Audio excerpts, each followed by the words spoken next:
Good morning. Good morning. Good morning. Very good morning. I'm audible and visible. Today I don't have a preview here, rather I have a sheet. Good questions asked by you all. Some of you have actually thought about it and asked me questions. So I like the questions quite a lot. Previous batches used to be more or less not that comprehensive in asking questions, but I've got a lot of questions. We'll discuss them first, and then we'll talk about the previous year questions, and then we will go about talking about what is the answer writing concept. So we have to first take the doubts. Then we will go into previous year questions. Then we will talk about answer writing. I'll talk about directive words and how to approach.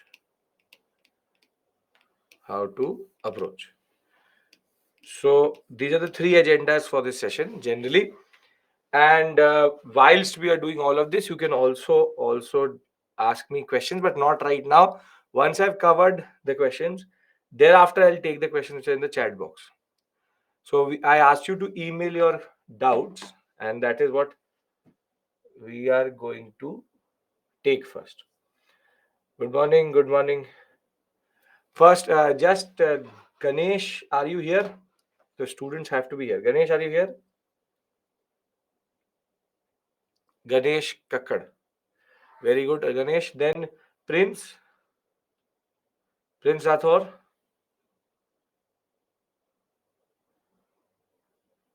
Yes, perfect. Prasanna Vikram. So Ganesh first, you, then Prince, then Prasanna is here.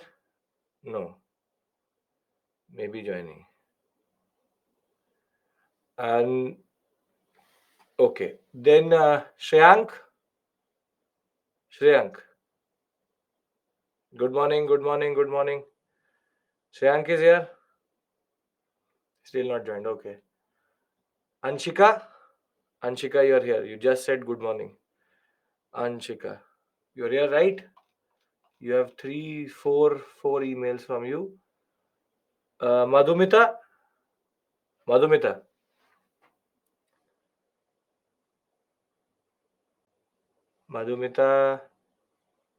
No. They'll join. Alina just said good morning. Okay, you're here. Purva.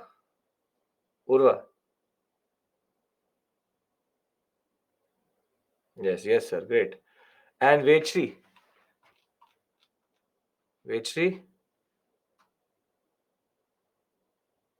Okay.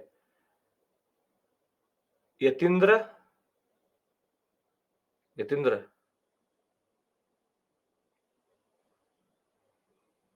Not here. Ilma.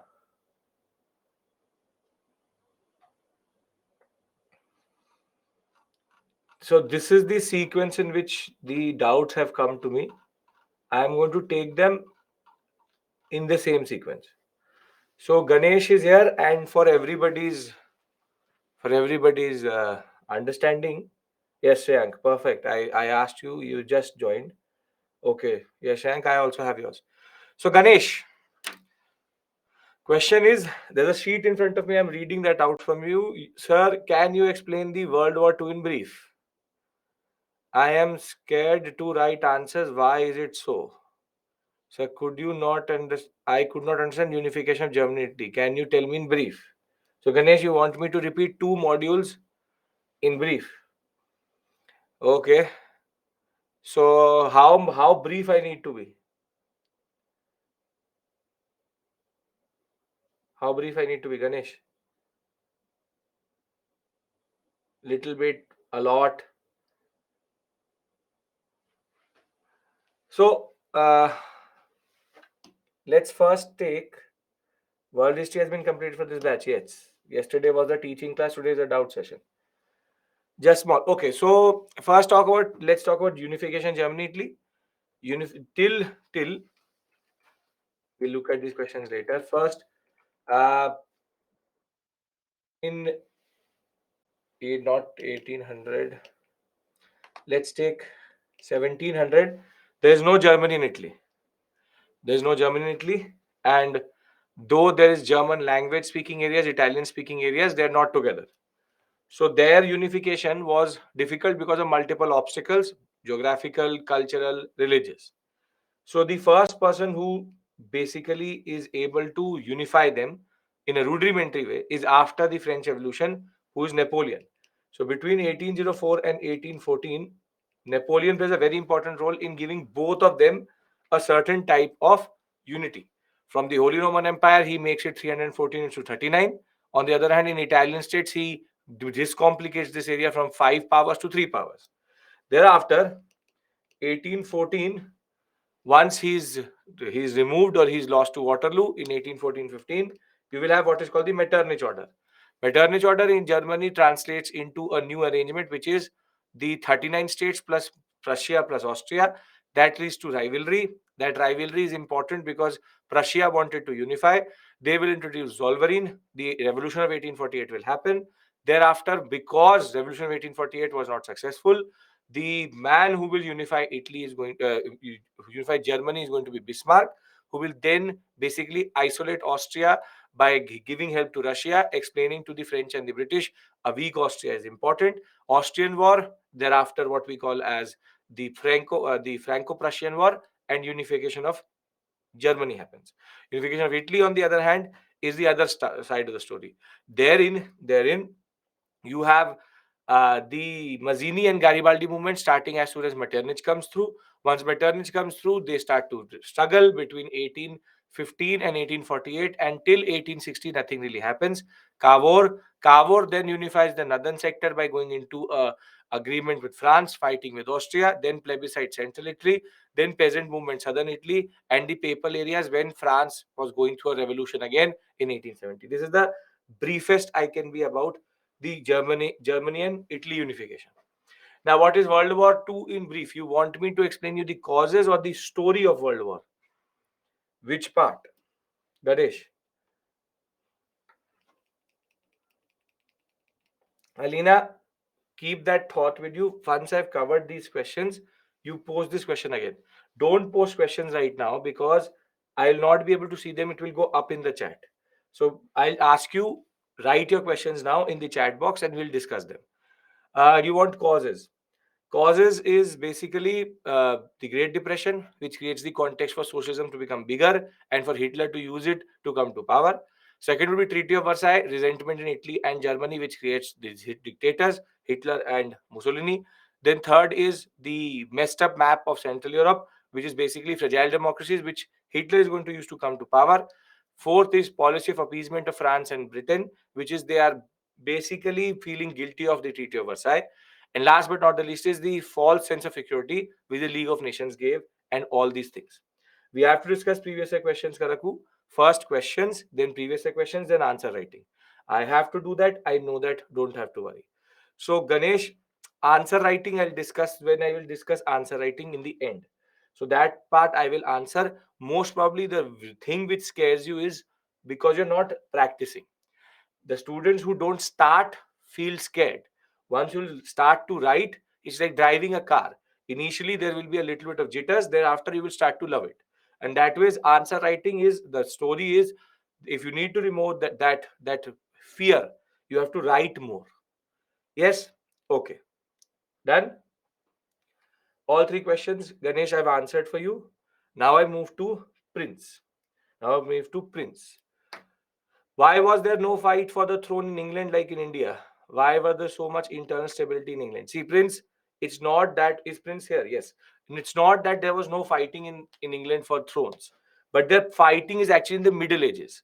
So there is the War of Roses. There are multiple rebellions which happen, which is technically not part of your syllabus.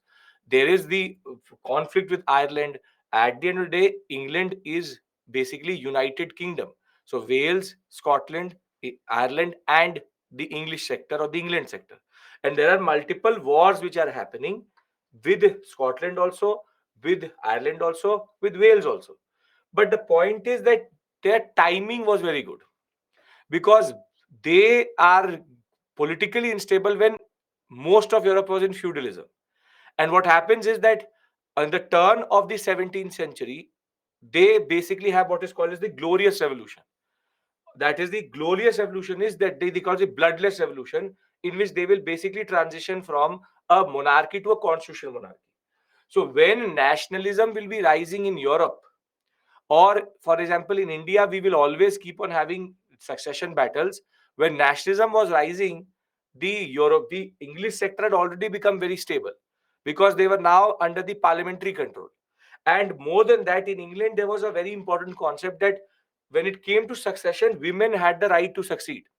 If it was only king, then it would have been problematic, which is the state, which is that is why the whole Austrian War of Succession and the 7 Years' War. That is technically not true for Britain. In Britain, the queen, the daughter could also succeed. And if you have any idea, if you have any idea, it's not that they did not have any form of conflict.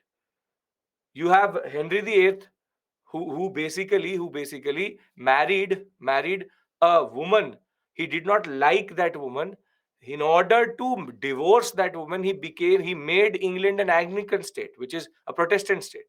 And the daughter which was born out of this marriage is called Mary. And when Mary was born, the first thing which she did was started to torture her father only. So that's why she called Bloody Mary. So there is a lot of internal conflict. But the problem is, or the good thing is, that it's happening when Europe itself is in disarray. So when England is in full form, Europe was now in disarray. So there's a timing difference. And the fact that the Glorious Revolution was basically done by 1700, that is going to be a very important moment, and that will allow them to be one step forward in that sense. Clear, Prince? Vanshika, anybody who's asking me questions, I told you don't ask me questions right now, because I'm looking at a question sheet here. I'll ask you to write your questions again. Don't worry. Once we're done this, then we'll move to the previous questions. Then we'll move to answer writing. Got it. Perfect. So Prasanna is here. Prasanna. Prasanna Vikram SL. Acha, you're Vikram. Okay, writing with Vikram. Okay, Vikram.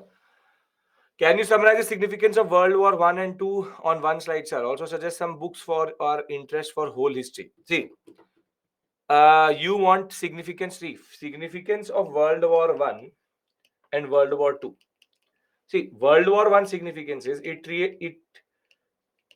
gave birth to the Treaty of Versailles, which gave birth to fragile democracies, which gave birth to League of Nations, which gave birth to the Russian Revolution, which gave birth to socialism. So basically, all the causes of the Second World War are basically the significance of the First World War. And the Second World War significance would be Cold War, decolonization, the concept of USA versus USSR politics, which is nothing but Cold War, but we write it separately. And you will also have the Third World, which will be born. The fact that Germany will get divided. So basically, if you explain the Cold War, you automatically explain the significance of the Second World War. That is the point. So, in a way, both the significances are connected to each other. This is the causes of this war. And this is nothing but Cold War. Right, Vikram? Also, there's some books for our interest. See, no, Chinese evolution not important for you. Korean War, I've already told you what I need to tell you. Global South versus Global North. Yes. Okay, perfect. Now, the next is what you want to read for history. See, my biggest suggestion is going to be, the problem with fiction is it's too much fiction. You can watch certain movies. It will generally give you a good understanding of the what we call as the Holocaust or the Second World War, the First World War. And the Americans have been very, very, very that way generous in making movies. So I for example would suggest if you are really interested that, for example, for the First World War, you will not find a lot of movies. You will not find a lot of movies. Rather, you can watch Jojo Rabbit. You can watch Schindler's List. But warning, this is an graphic movie. It's on concentration camps. You can watch Stalingrad. You can watch Bridge of Spies. That's a very good movie, Bridge of Spies, for Cold War politics. And thereafter, you can also watch, for example, Inglorious Bastards. This is a this is fiction, counterfactual fiction, but it shows the power of the Germans quite a lot. Then you can watch Dunkirk. Then you can also watch Pianist. Uh, Multiple movies that ways. Any other movie anybody wants, others who've seen or want to suggest? Saving Private Ryan.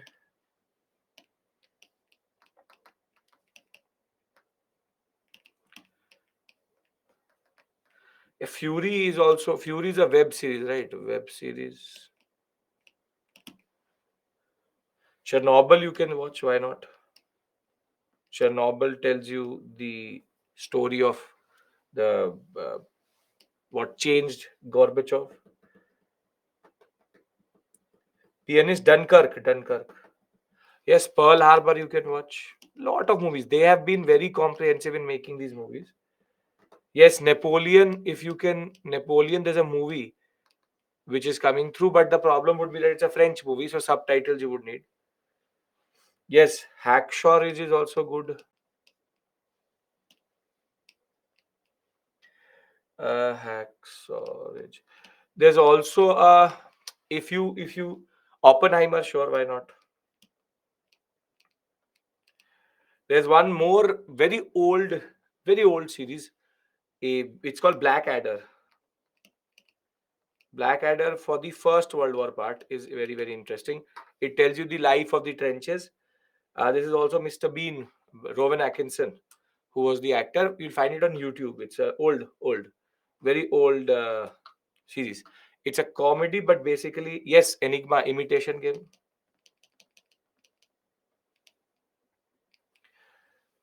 1917 is also a very good movie. Yes, that one. So they say multiple movies are there. You can, for example, if you want to read a book, there's called The Third Reich, William Shirer. It's also a good book, but it's a very bulky book, 2,000 pages. I'm not asking you to mandatorily see these movies. Most of these movies, see, this would be all American agenda. All would be American agenda. See, Pianist, Stalingrad, Schindler's List, and for example, Saving Private Ryan, Fury, Pearl Harbor would be American perspective. On the other hand, Jojo Rabbit is about indoctrination of the Nazis. 1917 Imitation Game is from the British perspective. Dunkirk is again from the British perspective. Chernobyl is shows you the corruption in Russia. Oppenheimer is again American perspective. Blackadder is British perspective. Napoleon again would be the story of Napoleon. Hawkshaw Ridge shows you the ravages of what we call as war. So there are multiple. Lagan is not for world history, right? Okay. So totally your call. Can I now move to Shreyank? Shreyank, good enough, Vikram? Yes? You want to watch The Crown? I'm not asking, don't start to binge watch these and say that sir told me to do it. Please don't do that. I'm not saying you to watch all these movies. You want to watch, you watch. You don't want to watch, you don't watch. But do not start to start to watch them and binge watch and say, sir, your Abhishek sir said that I have to binge watch whole Crown today. No, Now, first question is, what was the impact of the First World War on the Indian freedom struggle? Rank this, you should know this already.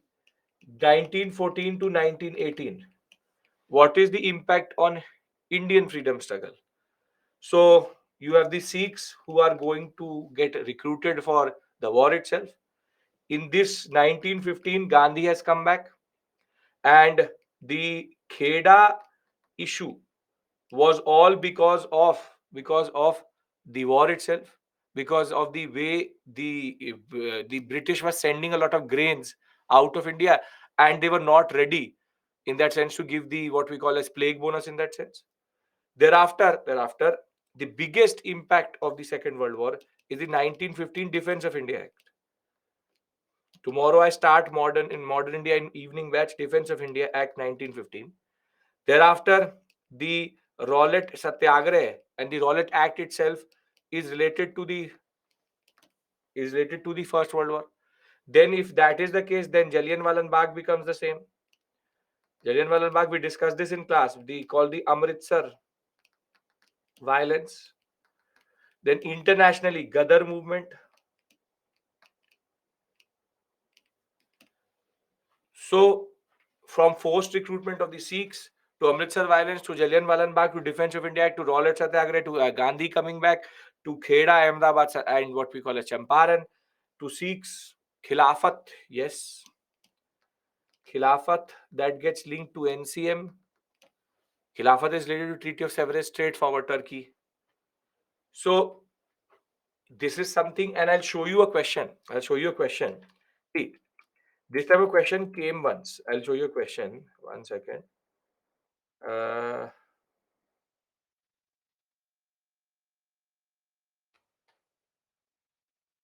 see, in 2014, they asked this type of question also. What were the major political, economic, and social developments of the world which motivated anti-colonial struggle in India? When I discussed this question with you, previous question 2014, I'll discuss what you can write. Everything which is happening in modern India is intricately linked to to the story of the world history.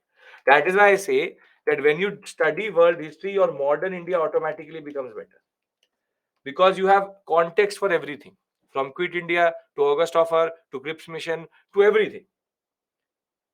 So we'll talk about that when we'll look at that question. Thereafter, the way major powers like Britain and France checked the growth and dominance of Germany, why can't they repeat same with China? Because the world has changed. Because the world is not colonial. So Britain and France forcefully did what they did. War is not an option now. Because now war is going to be nuclear war. And the biggest point is, if you kill China, then who will supply your laptops, tablets? Who will supply your cheap toys? If you kill the supplier, then Britain and France itself will get destroyed by killing the supply out of China itself. Firstly, that is not the way geopolitics is done today. That is not the way you do geopolitics, because today there's a biggest deterrences. All of these are nuclear powers. And if you're a nuclear power, any form of intervention would mean that it would lead to a nuclear holocaust, which is nothing, nobody wants that. And second is, as I said, China is so integrated into everybody's economy that you will not kill your supply. You see how Russia economic sanction did not impact Russia that much, but backfired on the European sector itself. So this world is too connected and it's much more complicated than you actually think. Okay. What is the role of China and how did it become such an important power? See, Shank, again, between 1945 and 1970, the role of China in the Second World War was nothing really. The Japanese were very aggressive on the Chinese, and it is basically a separate theater altogether, which is Japan versus China. So most of the Chinese casualties which you see is because of the Japanese rampaging through China itself, and more than that, the Japanese, in a way, occupied China also for a very long time. Though it is not part of your syllabus, no, yes, role in Second World War I'm discussing. though it is not part of your syllabus in that sense. What happens is that the Chinese were in a civil war between what we call as Chiang Kai-shek, which is KMT, and you have Mao on the other hand, which is the communists. However, when the Japanese occupy China and start to now fight, this civil war stops, and now both Chiang Kai-shek and the Red Army, which is basically Mao, come together, and they then fight with Japan for a very long time. And their role is nothing more. They're not an international power right now. However, the point is that this rise of prominence of China is because of how US wanted China to become important after 1970. So the geopolitics which you see today, after 1970, before 1970, US used to recognize the government which is now in Taiwan, which is the Chiang Kai-shek government, KMT government.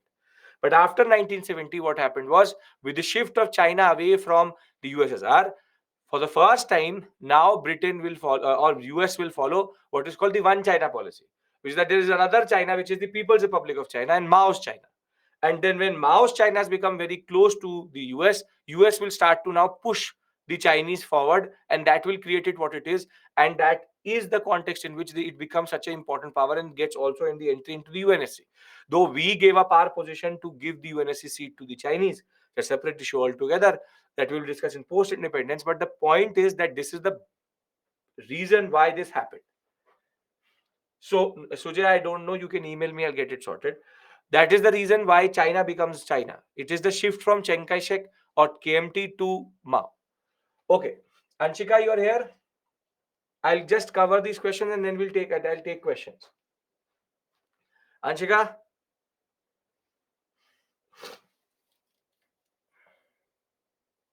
Yes, better interconnection and awareness of internationalization and geopolitics. That is why you are here for world history. Okay, present. So you have sent me first. There are various Enlightenment philosophers having different ideas and theories. What will be better, to quote them in the theories or quote them in their core argument in the answers? Quote nothing Enlightenment. Anshika, don't have to learn that. If you're talking about optional, maybe. But for GS, don't try to quote Rousseau and Kant. The questions are never going to be about Enlightenment philosophers, but don't waste your time that way. Kishan, I will take the questions later. I'll talk about indentured labor. Wait. I'll take that question. But right now, I'm taking the questions which have come through email. I told you that is the order of precedence. You're talking about optional. If in optional that happens, one quote maximum, Rousseau and all. But if you're not able to remember the quotes, what is their core argument is more important, because the examiner is not going to get totally blown away by a quote. Try to be very precise in writing their theories. That is more important. Okay.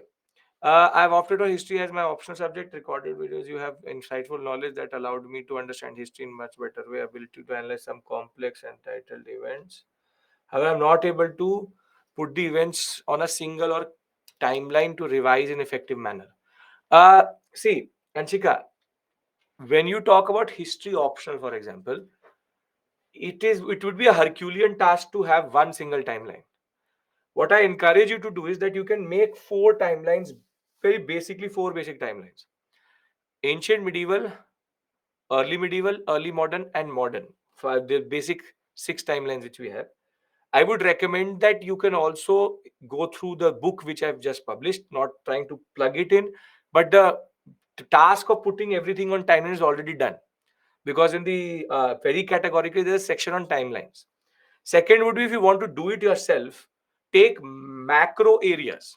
So ancient on one timeline, medieval on the other timeline, then thereafter modern on the other one, and world is going to be the real problem for you, because that's a very heavy section in history optional. So if you will try to put it once, it will become problematic. Rather, break it up and then keep 2 to 3 timelines together. If the what will happen is, what will happen is, if you are able to interlink the events, which you will be able to understand all the timelines together. See, ancient medieval is a separate issue altogether. However, if you are doing modern and world, you keep them together, keep the two sheets together and see how they're connected to each other, which I'll try to show you also. Okay. Okay. Okay, one more. I understand and learn topics most of the times. I remember the gist and core concept. Do I need to learn for specificity? See, Anshika, for optional, you need to know a little bit more. Little bit more depth is important. On the other hand, GS, if you're understanding the basics of world history and basic stories, that is more than enough. I attended lecture on Bengal. You want Bengal partition? I attended first lecture on Bengal partition. I attended remaining lectures later. Among that, you shared some document. Acha, you want a police? You send me an email. I'll get that police article for you. That is in your dashboard, but that not maybe showing. You email me. I'll get you that sorted for you. Okay, Madhumita. Till this point, 3 4 people asked me a question. I've already answered them. We are using those questions to also revise. Thereafter, I go into previous year and then I go into the questions related to or the answer writing aspect itself. Okay, perfect. Madhumita, are you here?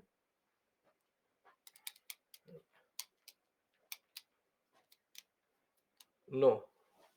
So we'll move to Alina. Uh, what are the significance of World War II and Cold War? So World War II significance, I told you, is nothing but Cold War politics itself, which is Cold War politics is the significance along with Germany getting divided. Thereafter, decolonization. Chisti, again, I'm telling you, for every person who's sitting there with significance. The significance of the First World War is the cause for the Second World War. Second World War, first is Germany gets divided, second is Cold War, third is decolonization across the world. Thereafter, fourth is the world getting dominated by USA, USSR politics, and fifth is the birth of the Third World. Now, what is the significance of the Cold War? Cold War, this time table wasn't posted. It's supposed to be there on 5. Ilma, no, don't get timetable. Again, you need it. You just send it to send an email for these things. You send an email. I'll forward it to the team. Now, with regards to Cold War, what is the significance? The significance of Cold War is that between 1945 and 1992, everything which happened in the world was because of Cold War politics. Afghanistan, Korea, Vietnam War, significance. Thereafter, the Berlin blockade, the Berlin Wall crisis, Cuban Missile Crisis, Chernobyl, the way satellite states came out, all are significances only. UN being proved to be useless. The fact is, Cold War significance is the world being engaged in a proper battle between two nations and two ideologies, and the end of that is with the birth of unipolarity in the world and America as a superpower. The question which you are going to answer for a Cold War answer is going to be like a current affairs answer.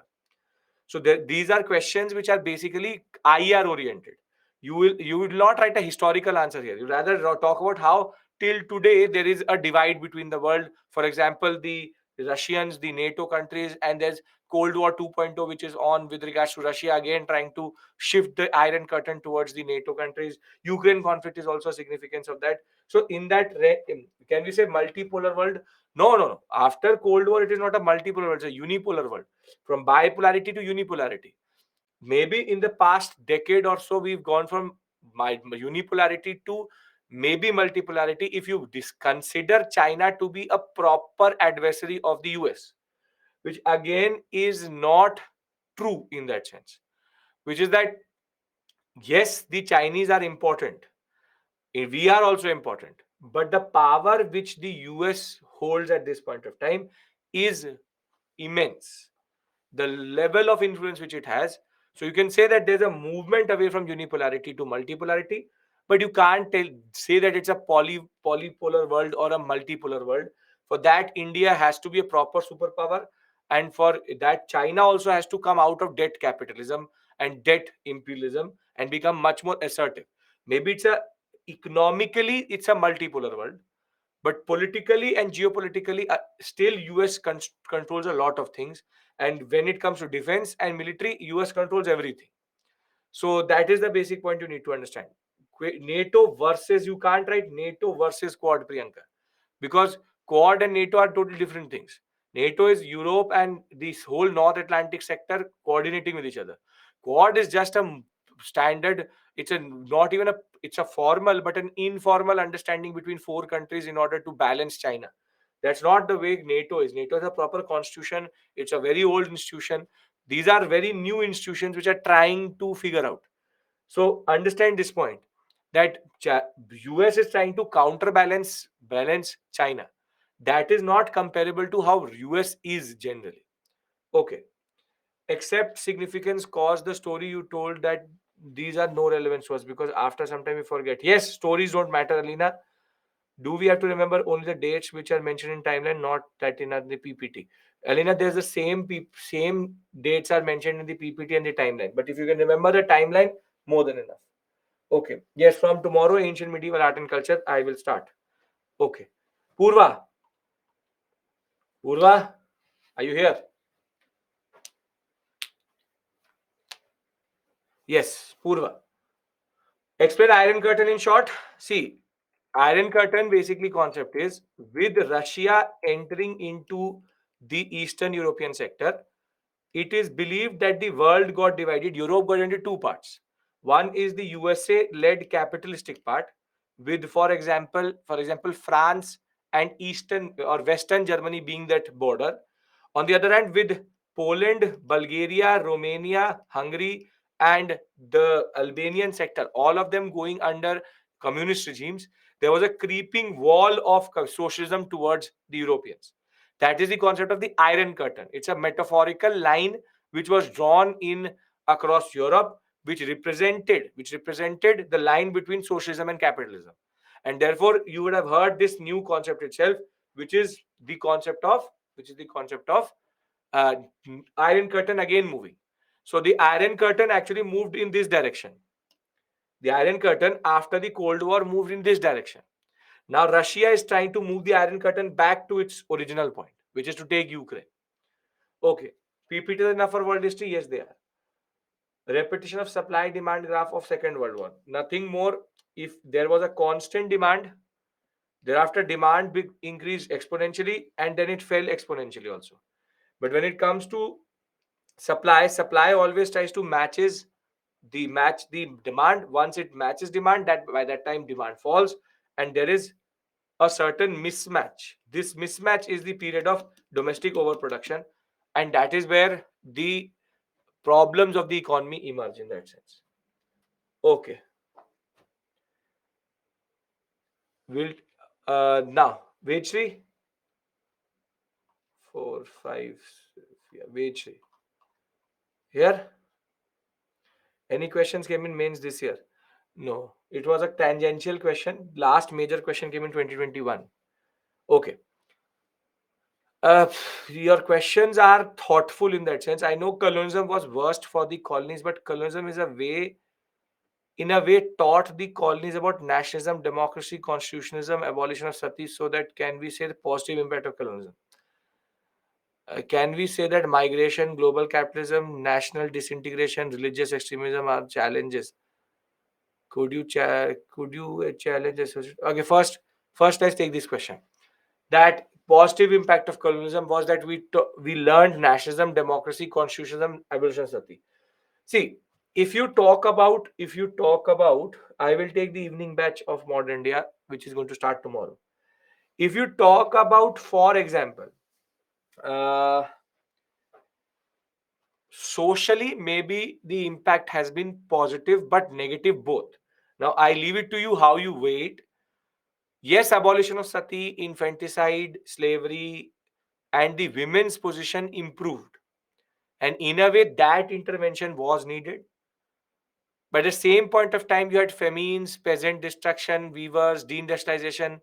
So the social fabric of India was, in a way, pulled in two directions. For maybe in the social justice reform movement, that was something which came as an impulse from colonialism. That is a good thing. But society-wise, we were totally destroyed because poverty, inequality became a standard now. Now comes the concept of democracy and nationalism. See, nationalism, learning nationalism is, our nationalism is a response to colonialism. So, if you want to say, for example, did socially some sections did benefit, depressed classes, women, they did get a certain rights, and the fact that now the caste system and the varna system were challenged in a way, the temple entry movement, the no, the anti-brahminical movement in South India, all of that was needed. That is, in a way, you can say yes, that is the positive impact. But that will not be outweighed by the fact that how much damage did the British did to India. So yes, certain section there was a lot of benefit, but that will not be counterbalanced by what they did in the other section. Now comes nationalism. Our nationalism was in response to British. Yes, you could say that what India political boundaries you see today may not have been there if the British would not have been there. Maybe India would have become politically fragmented into multiple polities, which was the basic political fragmentation of 18th century. Yes, that is the case, that our nationalism brought India together. What we see as India today, Bharat or India, what you call, is basically a British invention in that sense, because they were able to unite India via the railways, administrative setup, and British India concept itself. Democracy is something which we already knew, because we already had from Vedic period and throughout history we had democratic institutions. Modern democracy is not something which the British taught us, because we, as it is, we got to know about it. But democracy and democratic institutions are nothing new in India. So that can already be there. So if you look at it, the report card of colonialism, actually, the report card of colonialism is that yes, there is a positive impact in certain sections, but the overall picture is not very good. That is the point. That maybe was it really worth it? That's the question. That was colonialism worth the good which we get? So political unity, what we are today, is because of the British. But communal violence, Pakistan, partition, all because of the British. Till today, we see the legacy of that. So if the question is, was it really worth it? No. But yes, what we are today. The point is that it's such a big counterfactual question that we have no idea what the answer is to this. If not the British, maybe the other powers. If not that, maybe the Marathas. If not that, then maybe India got fragmented. So there are multiple questions. These are questions which we will never know what the answer is. Right. This is clear, Vetri? Negatives more than the positives. Yes, very good. Can you say that most of the positives are side effects of? No, it's not side effect. It's a conscious policy which they followed. But the point is that it really did not work out in that sense. Everything which the British did actually started to backfire. They became English utilitarians came, they said that create a middle class. Middle class will be loyal to the British, but the middle class was the same class which became nationalist also. So from tomorrow, when I start, for example, modern day in the evening batch, if you want to join me, these are questions which I actually answer automatically, which is that what is this basic concept of the British in India? Why is that colonialism is so complicated? British never came to India with a set plan. They figured it out how to go forward in that sense. Okay. Can we say that migration, global capitalism, national disintegration, religious extremism are challenges? Yes, they remain challenges. They have always been challenges and will remain challenges in that sense. Can I just ask the balance? Okay, negatives a lot, negatives, positives. I don't look one-sided. Yeah, don't look at it one-sided. Okay. If you are basically, if you look at only positive, you're trying to justify colonialism. That cannot work. What could be challenges associated with decolonization? Can we write generalized factors, state building, language? Yes, yes. You already know the answer to that. Basic generic things, if you can write, that is more than enough. Can any question related to terrorism be asked in examination, as US is a breeder? If yes, no. See, wait, understand this point. UPSC does not ask questions like this. UPSC does not ask questions like this. See, you in polity, they will ask you burning questions, controversial questions where UPSC can't expect a UPSC aspirant to give them the answer to a question which the government of India is not able to answer. Try to understand this point. They can ask you to highlight the challenges. They can't ask you to give you solutions. So if the government of India is not able to answer that question, how can you answer that question? Try to understand this point. It's not that straightforward. It's complicated. UPSC will ask you, are you aware of it? It's not that give us a solution. That's not the way. Wait, done?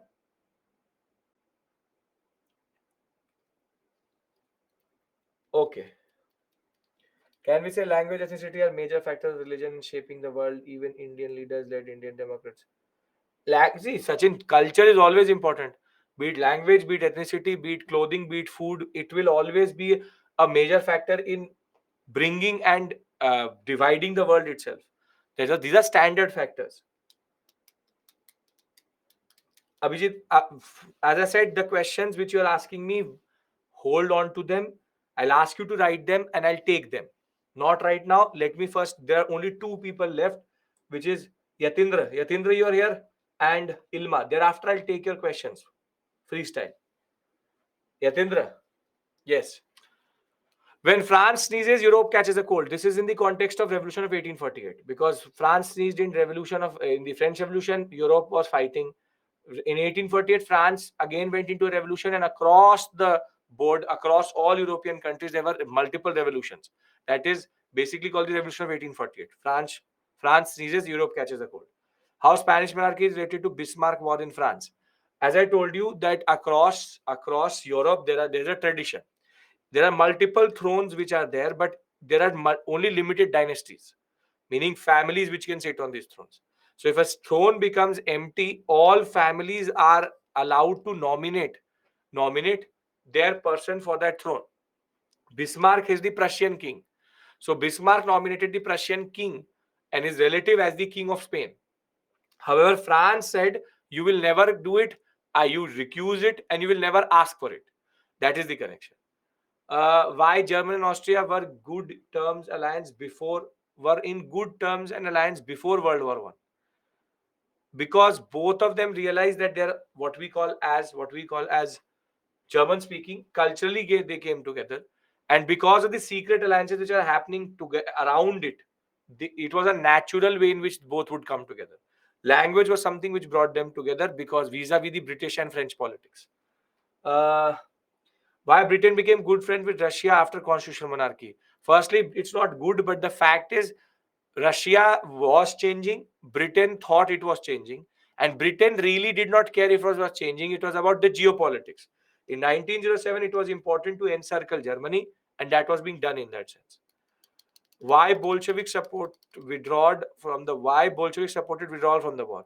Because socialism, and Lenin very categorically argued that the First World War is nothing but a war of imperialism. Imperialistic powers fighting for their political and rather economic domination. And socialism says that we will not fight a capitalistic war. Can you give the timeline of fourth stage of Italian unification and October Revolution? Fourth stage was that you will have first northern Italy, then central Italy, then southern Italy, and then the papal areas. So this is after defeating Austria. This is after plebiscite. This is after Garibaldi's what we call as a peasant rebellion, and this is after 1870. Once Napoleon III will be gone, France will start to write a constitution. In that, they will do it. Okay, done. Now Ilma, last. She's the last in the list, and thereafter we take the questions in the chat box. Rule of Hitler, unification of Germany. How Hitler strengthened their position. Hitler defied the Treaty of Versailles, started to militarize, started to build an army, started to build an air force. He cleansed the whole German society of Jews. He started to take Jewish businesses. He then started to produce a lot of arms and ammunition in secret. He went for Austrian Union. He used the policy of appeasement of Britain and France to take what he wanted, and he very categorically, very systematically, as he promised, defied every provision of the Treaty of Versailles.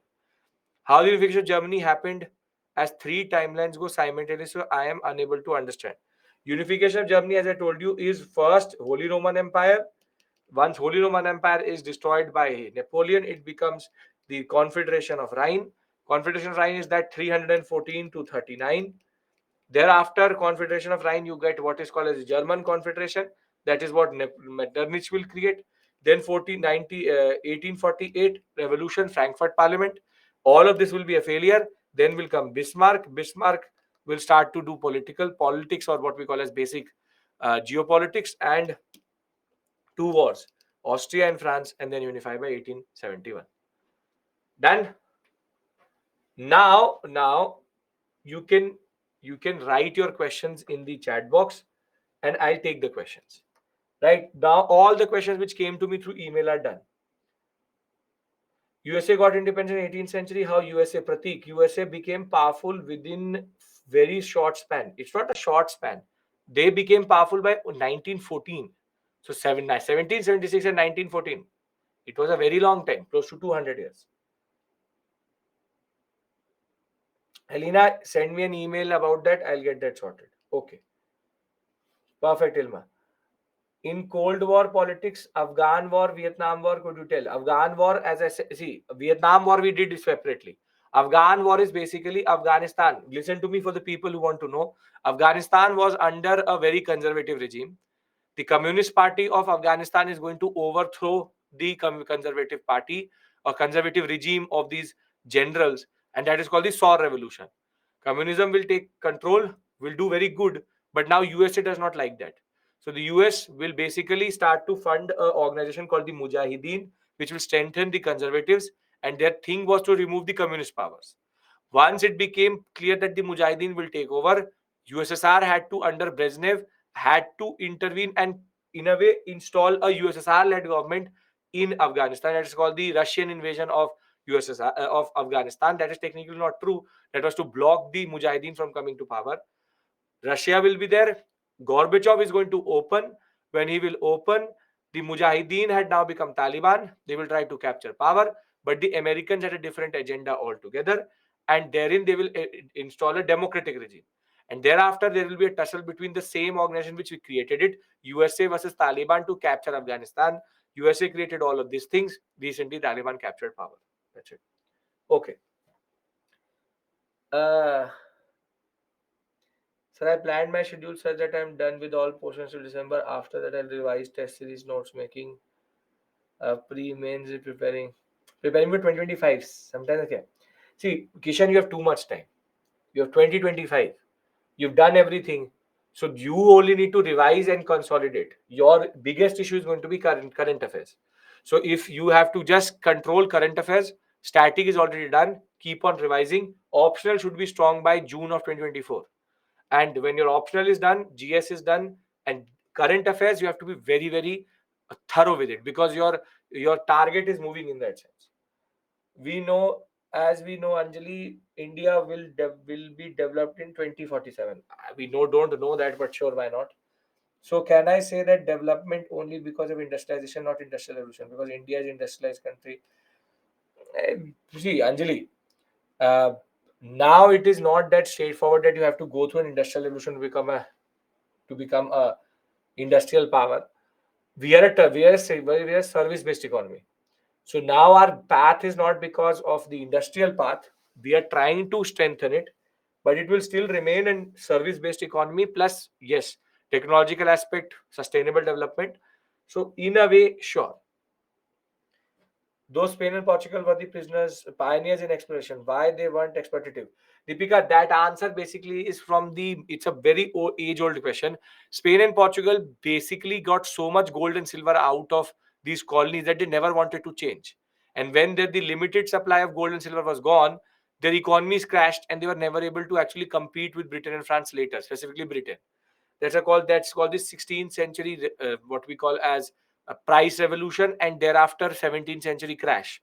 But that is something which is not part of your course in that sense. How will it impact if Hitler won the World War II? Most probably we would be speaking German. This world would have been different. And counterfactual question, maybe we all would be dead. Could be anything. For history optional, the notes you are showing on screen in recorded video is enough for optional. Yes. Mina, don't have to worry about that. If you can understand that, more than enough. But you would need a certain set of books. For example, Upinder Singh and all you need. That's an important set of books. So now World War III from Israel Palestine. No.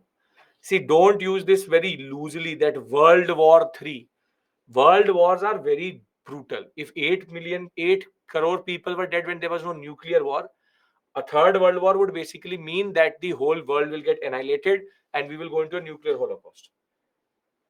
How did USSR disintegrate? The satellite states came out and there was a Gorbachev based internal change in which he basically changed the whole structure, and that whole socialistic model was gone. Mixed economy came.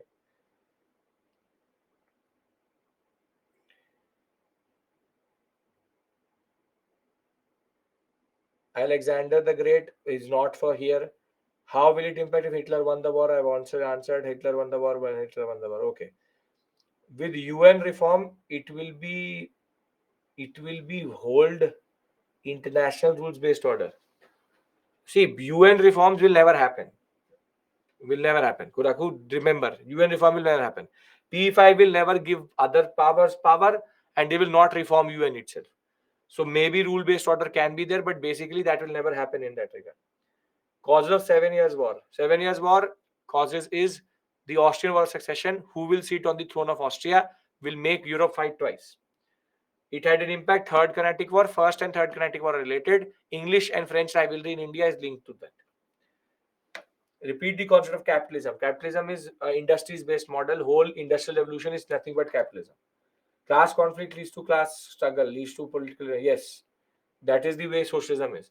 Class conflict will be there, class struggle will emerge, class consciousness will emerge, and that will lead to socialism. What was Great Depression? The crash of the Wall Street, and thereafter the whole world going into recession. Factors responsible for it: overproduction, export issues, mishandling by the government, speculation.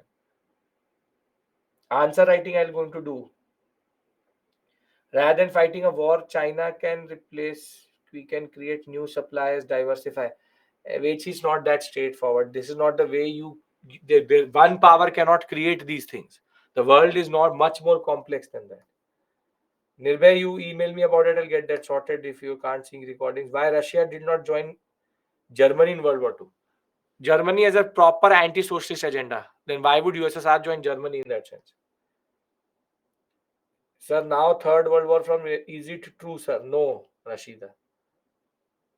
Oshin, the importance of Russian Revolution lay not in the revolution itself, but the legacy. This I discussed yesterday only. The legacy of the Russian Revolution is socialism, and that is going to dominate the world from the First World War, from the interwar period to the Second World War to the Cold War. Everything is about socialism only. Yes, I've answered you, Mira. Apart from Vietnam and Afghan, is there any other war relevant for Cold War? Vietnam, Korea, and Afghanistan are three wars which are there. Introduction writing, Abhishek, I'll talk about that. I'm batch 6. Tomorrow evening, I start modern. Yes, I will take that session. Connection between deindustrialization in India and industrial revolution in Britain. Connection is that industrial revolution will happen first. They will get the market. In order to have no competition from Indian weavers, they will perpetuate commercialization of agriculture and land revenue systems, which will in turn lead to deindustrialization. So deindustrialization was necessary to open the Indian market in that sense. PPT sufficient? Yes, for this world history it is sufficient. With UN reforms, it will hold international rule-based order. I guess as I never will happen, I can predict that. Only superficial reform will happen, never fundamental reform. Can we make notes only on the topics you gave yesterday, module 1? Yes, you have to do that, but you have to still have an understanding of the whole module. PPC is sufficient. I am done with optional full length. Maximum how many months preparation? 3 to 6 months is needed for optional. That is based on your understanding and level in that sense. Okay. Is there any next tomorrow, 2026, right time to start reading newspaper? Dhavni, for 2026, you have to read the newspaper every day. You have too much time. You have to inculcate this habit in that sense. Till today, not sure about optional appear. Optional selection I'll talk about in the end. Kamlesh, evidence of USA employment.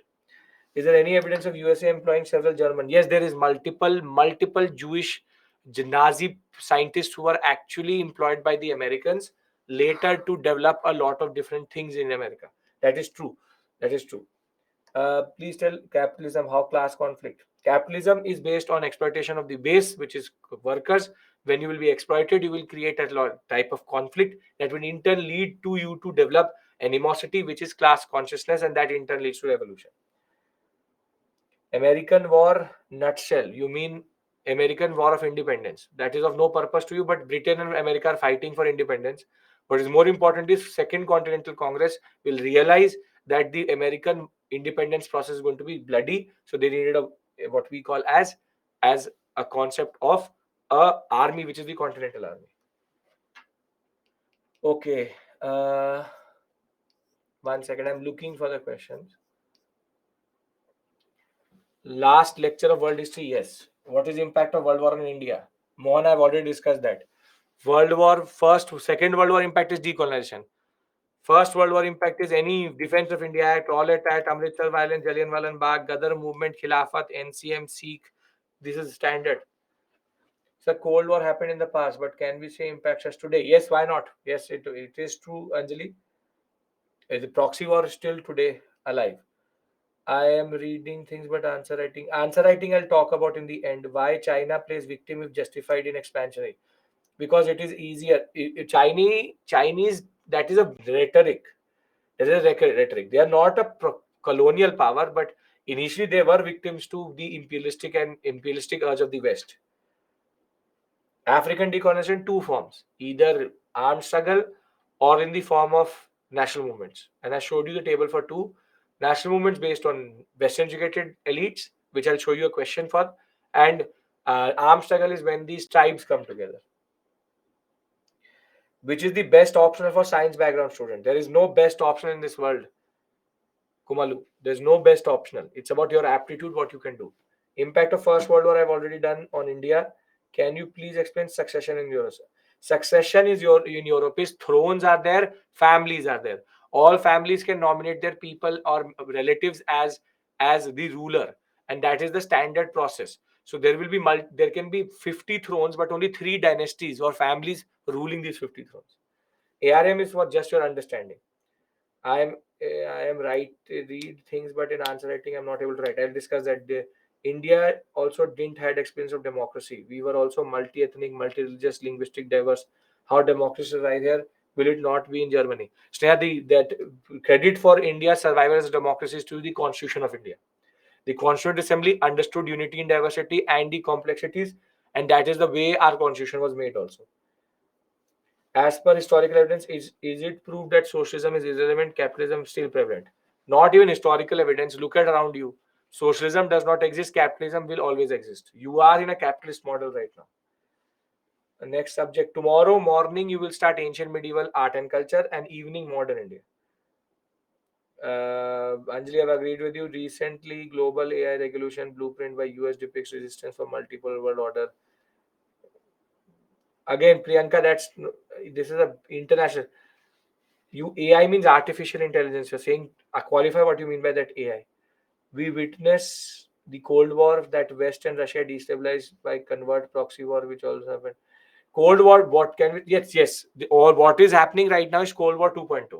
Basically, Cold War never died through. NATO versus Russia is Cold War 2.0. Currently, UN is toothless. Yes. How can we make it powerful? Don't need to make it powerful. You make it powerful, the US gets powerful. Modern India, I've learned timeline till the 1771. After that, it is difficult. Again, Ilma, you have to do that. That is basic. You have to do it through revision. That is it. China suffered just imperialism. Kya self-victimization. They did not go into colonialism. They only went into imperialism. How can I say motivated in long run? This is a philosophical question. I'll discuss that. We witnessed during Cold War the West and Russia legislators have taken linguistic state form. Shoyab, this is world history, not post-independence. First linguistic state formed before Fazal Ali Commission. Andhra state, Andhra and Tamil Nadu. Sir, with job to do, attending morning lectures, clear-cut understanding of difficult. So, Yash, what you have to do is you need to use your downtime better. Revise in the week offs which you get. That is more important. Hypothetically, if communism would have prevailed, wouldn't that have killed the motivation, or it's a good concept? Mahima, again, you are not able to fathom it. Communism is good because then you don't need to clear UPSC. You would have everything what you wanted. You would be watching something on your TV, and basically you would not need anything. If everyone is equal, everyone gets what it is, then why is there need for competition? That's the basic point. So good and bad, that is a hypothetical question. Boundaries of Africa were made in European countries, which create conflict today. Is it different from military invention and all? No. They were created by the Africa by the Europeans, and still today remain an issue. ARM you can go through once. Artificial intelligence. Is there any country who got independence like India without undergoing revolution? Any country who got independence like without going? There are multiple countries like that. whole of Africa, most of Latin America, the transfer of power happened in most of the areas. Zimmerman plan was related to Gadar because basically that Mexico connection and Canada connection was what the Gadar were also trying to exploit. Now Vietnam and China are rivals because of the South China Sea issue. Vietnam wants certain islands which China also claims. 9-line. Is that the holiday for Diwali? Yes. Introduce. What is holiday for Diwali? Yes, yes. Carnatic War Phase 2. Again, Carnatic War Phase 2, I would discuss first Phase 1 first. Na? I've reached the last. Alok has asked me a question now because I'll give you a break here and then I want to come back because too many things are coming. Okay. So does having a lot of security and comprehensive agreement enough to stopping mistakes of the World War? No. The more conferences and more treaties you have are the bigger issues. Because what happens is that you have then again false sense of collective security. Remember this point. Conferences and all are never the answer to anything. Okay. Uh, so when Canada was under British rule, why didn't the American Revolution spread up to Canada? Because that was much more heavily and strongly controlled by the British. It was proper British colony. America, the presence of the British was limited, unlike Canada in that sense. Does with optional my question. Okay, I'll talk about optional 1 second. I'll talk about optional. That is okay, Akshay. Will my graduation course be enough for optional? Your Deb Smita, tell me what is your graduation uh, subject? Yes, the simple point is try to understand the core argument and understanding the subsidiary things. Okay, sociology, then it should be enough. Now, please listen to me. A lot of you ask me about optional. Can I have a discussion on optional? Come on. Can I have a discussion on optional?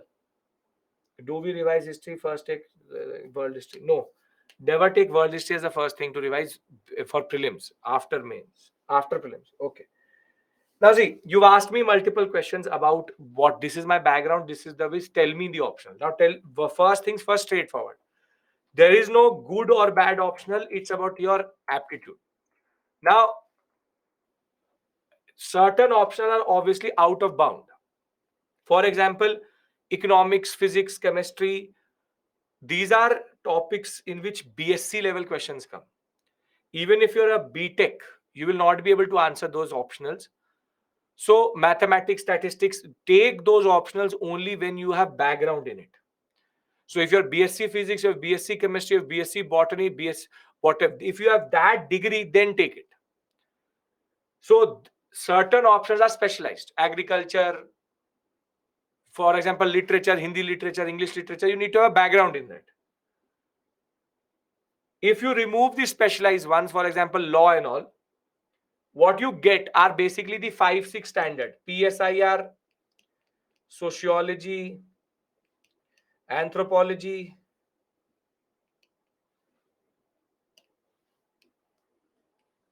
Thereafter, you have what?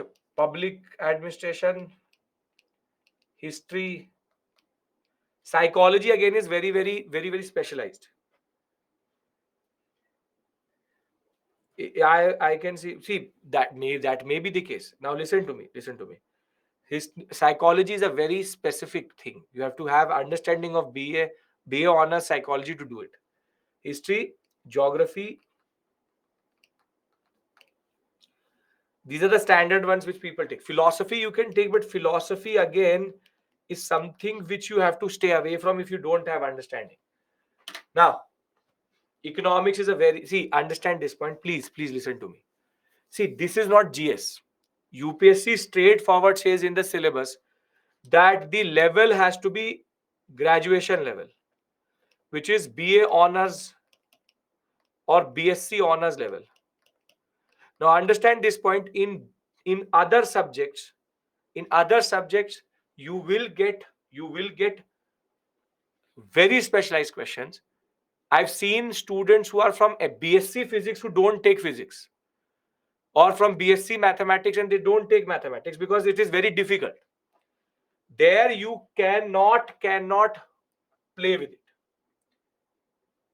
So very simply, what is left are these optionals, which are basically the most popular ones in that sense. Accountancy you can take if you're from commerce background, but that is a very specific thing. See, if you have no, I have no understanding of mathematics, I take mathematics as my what we call as optional, then you're committing suicide. And don't take an optional because your brother senior, because a lot of you follow your seniors too much. So my senior took notes are prepared, I will take that optional. समझ नहीं आता कुछ भी, but you want to take that optional. Don't do that. Take an optional as per your understanding. Now, whatever I've written in front of the screen, philosophy, I don't really recommend. But the ones which I've written in front of your screen are the most safest optionals, out of which you can actually cover the syllabus of a BA honors within 3 to 6 months. Now, each of them has an advantage and disadvantage. Each one of them has. Now, for example, PSIR. Too much theory, very difficult paper because the current affairs is always on. As you talk about it, each day, there is something which is added to PSIR. So it's a moving target. It's a very dynamic subject,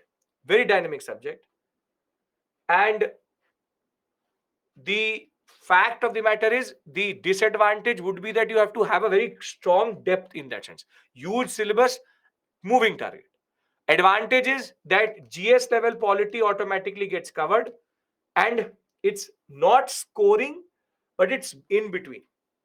That you can manage it without knowing anything about what we call as political science and international relations. Now, for example, let's talk about sociology, anthropology, public administration, and philosophy.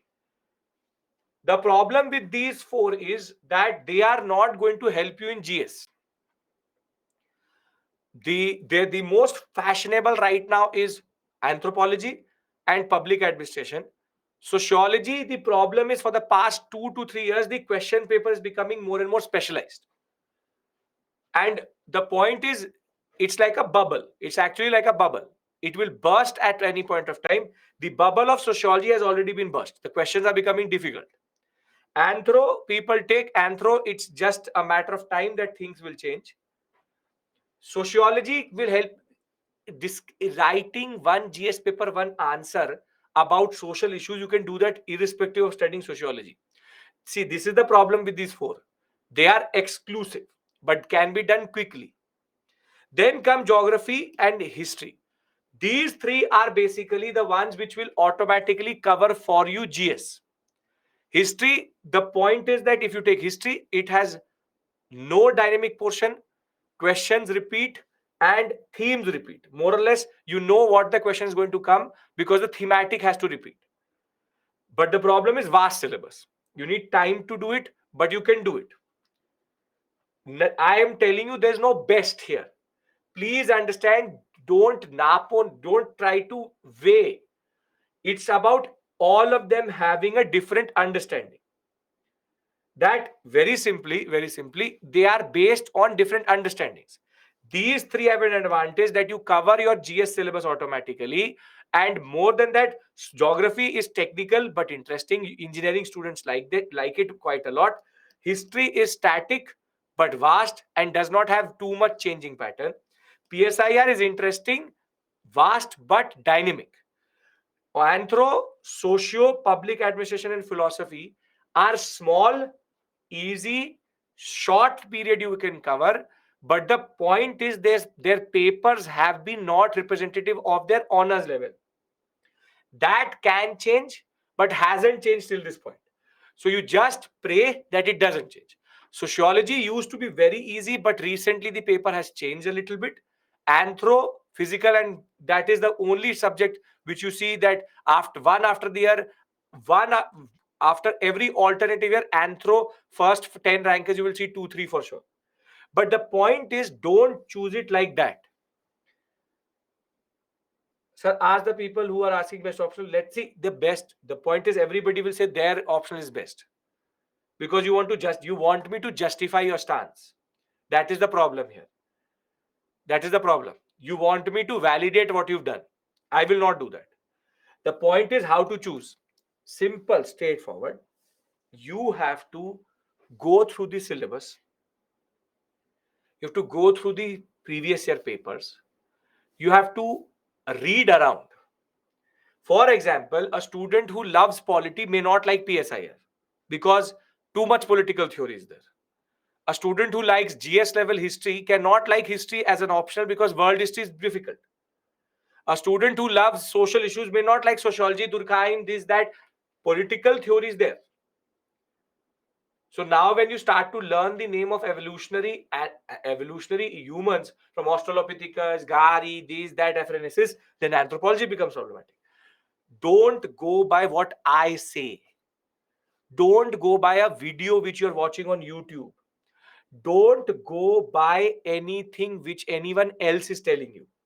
It is the generation of Google and generation of access to information.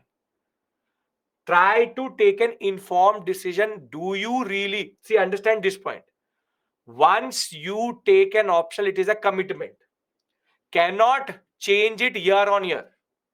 Sociology is a study of society, anthropology is a study of culture.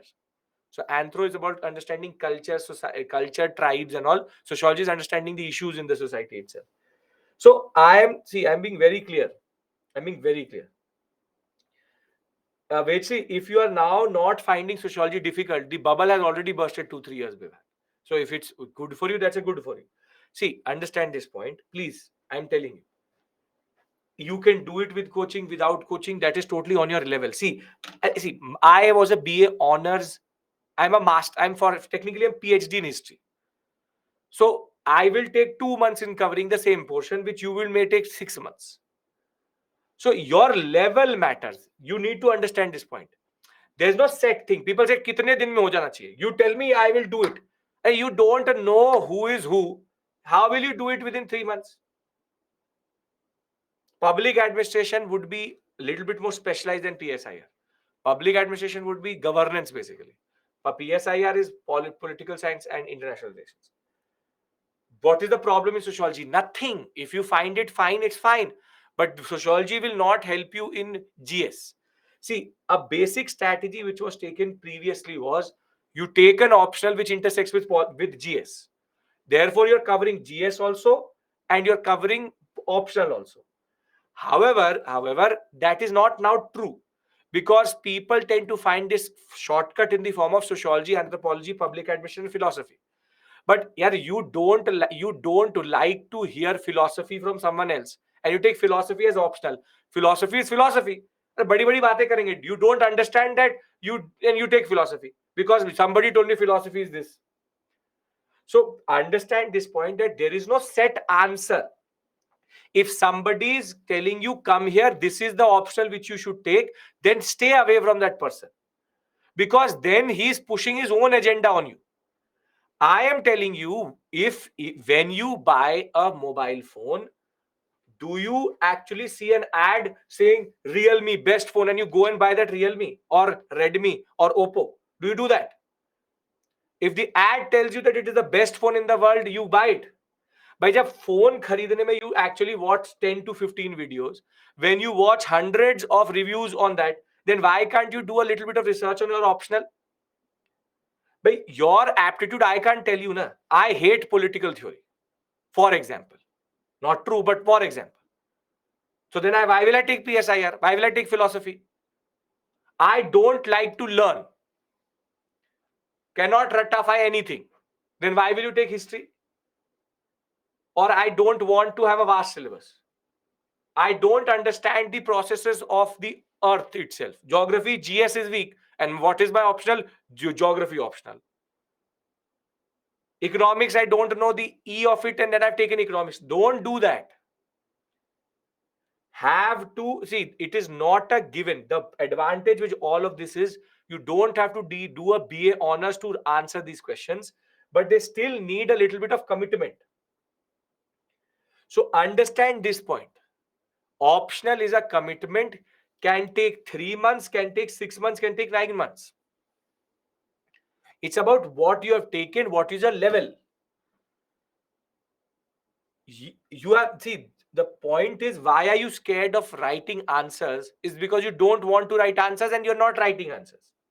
Same way, don't let anybody tell you which is the best optional. For some students, what happens is their aptitude matters. If you don't love your if you don't love your optional, you don't find interest in it, it will become a burden. I'm from BSc mathematics. Mathematics is my optional, very good. But I've seen multiple people who are coming from their same honors. They do history honors and they will not basically take history as optional. They'll take PSIR because that is aptitude. So, open the paper once. Look at the paper. Look at the type of questions. Understand the syllabus. Thereafter, try to see what is the pattern. And for you, these the things have been already done on multiple free platforms. But don't listen to a person that, okay, this is. No, don't do that. You've chosen your optional, stand by it. Don't seek validation with someone else. Getting my point? Yeah, Anjali saying she's from physics background, taken sociology because of interest. Certain people like sociology, certain people like anthropology. They say they give graduation level, but saw previous year from master's level. I have masters in chemistry and PhD net. I'm confused. I choose chemistry or move to anthropology. What is difficulty level chemistry? See, Saurabh, if UPSC says BSc, it will be MSc level. But UPSC जो बोलता है वो करता नहीं है. When they say something, they don't do that. So you can't say to the UPSC, how did you ask this question out of MSc? If you look at the questions and you see MSc level and you're not MSc, you're not comfortable with chemistry, take something else. So that's a separate issue altogether, right? I'm a BSc student. Can I take PSIR? You can take anything. You can take agriculture also. UPSC does not say that your graduation should be in the same subject as your optional.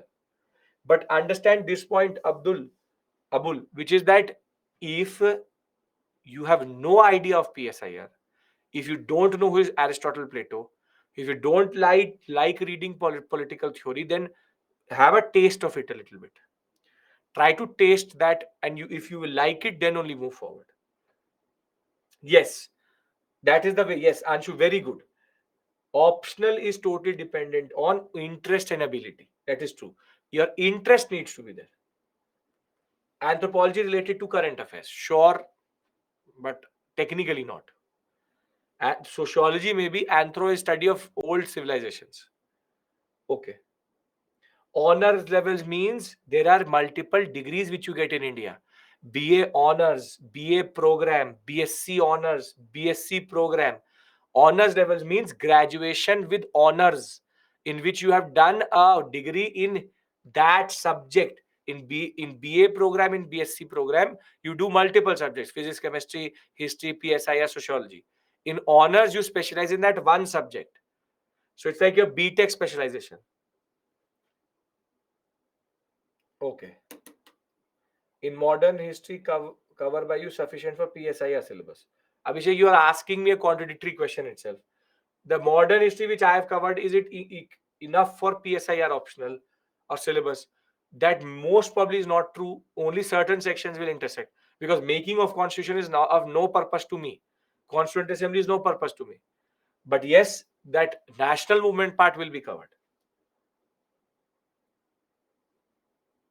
Okay. So I took sociology. I am not understanding. Please tell me what to do. See, if you have multiple years, change course. Abhi you've not done damage. If you have in 2024 and if you've already invested time, then you can only change it after you've not qualified, for example. So nobody's chaining you to that optional, but optional is a commitment. And understand this point. UPSC preparation, one is called GS level preparation, and the other one is called optional level preparation. Both have to go together, because what student says मैं सब GS कर लूंगा, then I will start optional. That will never come. That day will never come in your life. Have to dedicate 1.5 hours every day to your optional, because what will happen is, as soon as you qualify for the prelims examination, You only get 3 months, not even properly 3 months. And in that 3 months, nobody can read and learn optional for the first time. Optional should be done at least 1 to 2 times before you go for prelims. And not that you're doing optional between January and May. No, before January, first 6 months of preparation. Right? GS keeps on going. Optional has to be done first. For 2026, when should I start optional? Rajat, right now. What time I do it right now? Yeah, try to understand this point. 2024 people have time crunch. 2025 से लेकर 2030 तक, whoever has to give. What are you waiting for? That somebody is going to come and say, now start optional.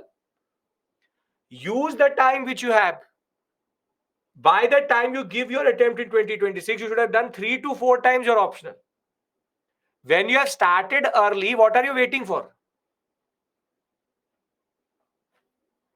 How to allocate time? That is, Kishan, again based on a timetable. I can't make. You can, if you want a timetable, you email me. I'll send it to the mentor. He can call you and then figure it out with you. But everybody has limited amount of time in the day. Okay. So can I now break and we come back and do previous year questions and answer writing? So I have asked one question. Anshika, I have not seen that question. Push it again. I've already chosen so that I thought watch yesterday's class not opening. I thought problem on my phone. Again, Uday, I don't know. You email me. I'll get it. Technical team. I'll forward it to you. Division of French and Japanese you put pressure on 3 estate model taxation. Indian subcontinent into 4. And in this process is case in equality. No. The point is that the unit of India is not one unit, it's multiple units. So there may be conflict. France and Japan are much cohesive units. That's the difference. My first year graduation completion, I take sociology as minor. Yes, why not? You can take optional. Please describe about PSIR, benefits of PSIR. Abul, you've taken PSIR, na? Very good thing. कोई दवाई है that I tell you the benefits and demerits. If you've already taken it and you are not confused, then go with it. Benefits is you cover GS, but the benefit doesn't matter. Because if you don't understand PSIR, then what you will do with the benefits? Understand this point. Don't be a Britisher. What is the point of it? Nobody, there will be benefit, there will be disadvantage also. Then what will you do? I'm asking you in your life for the first time to take a informed decision independent of anyone. Independent of anyone, take a decision. That is it. But you have to stand by that decision, irrespective of whatever it may be. So don't look for benefit and cost. Don't be a utilitarian. Don't be John Stuart Mill. That I'm going to weigh. No. I'll tell you, people used to say that you cannot top with history optional. People used to say that. But a student of history with interest in history topped it. It's about how good you are in that subject. It's not about what is the advantage disadvantage. All of the subjects give standard marking. Obviously, in mathematics optional, you can get 99 out of 100. But in history optional, you will never get, for example, 99 out of 100. But mathematics optional, I challenge you, go do differentiation and integration. So everything has a best optional is objective optional. But can you actually do mathematics optional? That is the best optional. That was, understand my point. Take a decision for yourself, looking at the exam pattern, the questions, your aptitude, your understanding. Okay, I would be the first one to say that people tend to sway students towards certain optionals. I am telling you, don't get swayed. Take an informed decision, like you take for the food you eat, like you take for the, for example, the uh, phones you eat. Looks like I'm technically giving you the lecture out of the Jawan movie, but the point is that use your mind into this. That you have to take it yourself, not someone else will come and tell you that take it. That is the wrong strategy here. I've seen students take options because their seniors made notes for them. So they said, "Kaun notes banayega? Let's take it and write it." It can work for you. It may not work for you. For GS level examination, can you read my book? Yes. Ancient, medieval, modern, everything which is GS level, and for even mains, you can read my book. That will be enough for that. Then you don't need to go to 3 books. You can only read 1 book. Totally your call. Okay, optional, relevant. I understood the topics. I am able to continue. And I've already had how to create continuity, revision. Essay evaluation copy takes time. Yes, taking time. You can email me. I'll get it sorted. My graduation back in fashion designing, ending up taking sociology. Sure, why not? I'm faced with the same issue in recording. If there is issue, technical issue, email me. I'll try to get it resolved. Okay. UGC net NTA UGC net paper 2 history Pearson publication. Can one of you just go and give me the link from Amazon for this? I'll push it to the group itself. Pearson publication. NTA UGC net history paper 2. Ancient medieval art, ancient medieval, modern, all 3 together.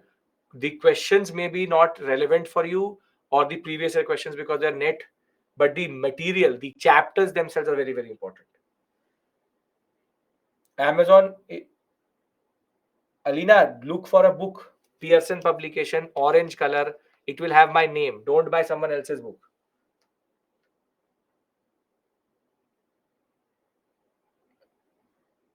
Okay, when will your modern history class start? From tomorrow evening. I think Aniket has sent a link. I'll pushing it. Then what about Baiju's book? Jesse Shraddha, don't buy my book. Read the Baiju's book. What I have always told you, I am not forcing you to read that book, and I'm not asking you. It's totally you between you and me. Simple, straightforward is PPT plus NCRT is a must. After that, whatever your Shraddha Bhakti in modern India is, you go to that book. Be it Spectrum, be it any other. What reference books can be used for ancient medieval art and culture? Oshin will discuss that there. Because Nitin Singhania you cannot remove. I'm in the process of writing an art and culture book, separate issue altogether. And till that, Nitin Singhania is a necessary evil. PPT, NCRT plus that Bipin Chandra, Satish Chandra is important. You can substitute it with my book if needed. Okay, I think made the link public. See, 6th class NCRT is for ancient, 7th class NCRT is for medieval, 8th class NCRT is for modern. Then 10th, 11th, 12th is not relevant. 12th class part 1 is ancient, part 2 is medieval, part 3 is modern. Can we take a break? Yes, Mahima, it includes ancient, medieval with modern. The book name I told you. Mil gaya book link. That this just send me the link of the book. I'll push it to everyone. Okay. It would say Shubhangini Priya Abhishek Mishra. I should purchase is a wrong question asking me. What do you want to say? What do you want me to say? You're asking the author that should I buy your book? You tell me what should be my answer.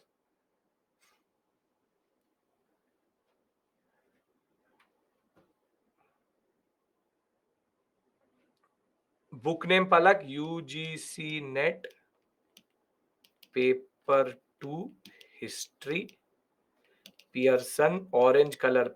It will say Shubhangini Priya and Abhishek Mishra.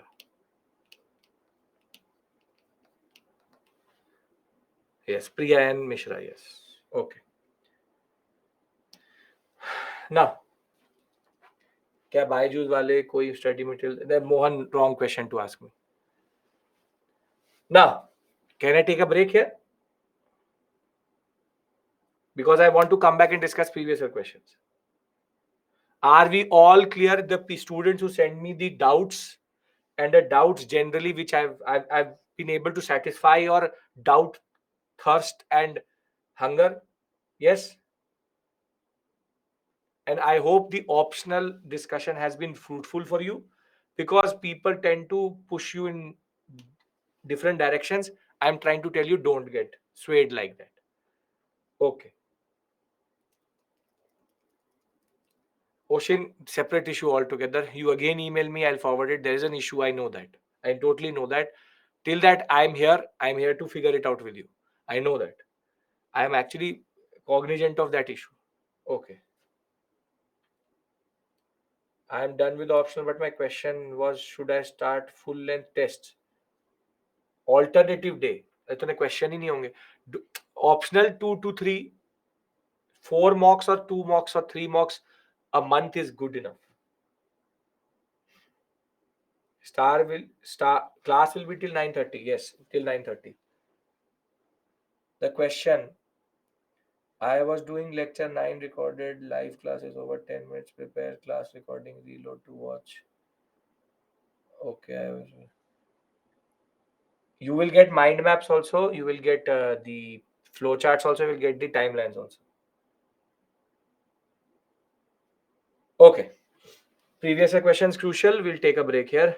Take admission 8 months. Okay.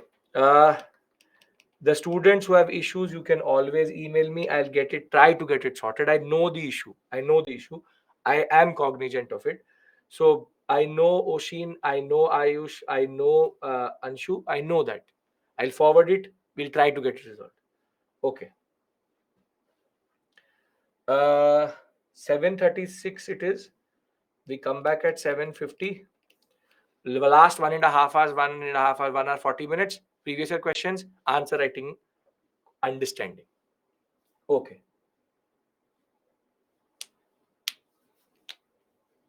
Charan, which recorded class is not getting opened? You send me the reference in the email. I'll forward it to the team. Well, Ilma, try it. Maybe you will also find it useful for your preparation. Okay. But thank you. Okay. See you at 7:50.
Welcome back.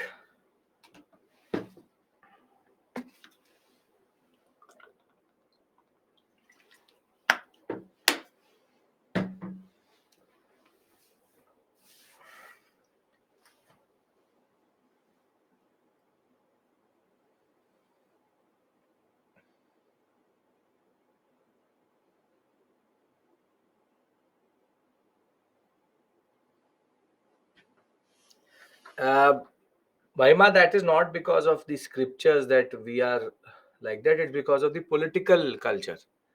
Every ruler in India knew that in order to survive in India, you had to be tolerant. So, unity and diversity is something which always has been part of the fabric of Indian society, not because of the scriptures. Rather, those scriptures would be dividing more than uniting. It's because of the political nature.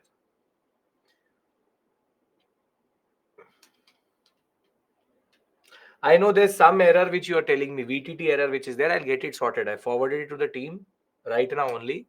By afternoon, it will be sorted. Don't worry.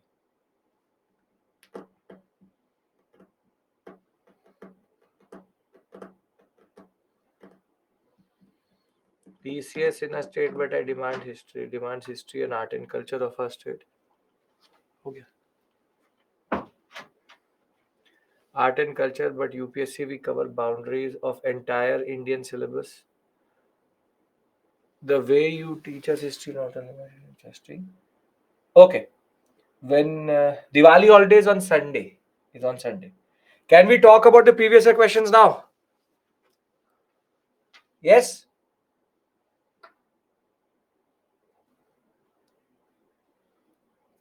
Only one day. You want 4 days.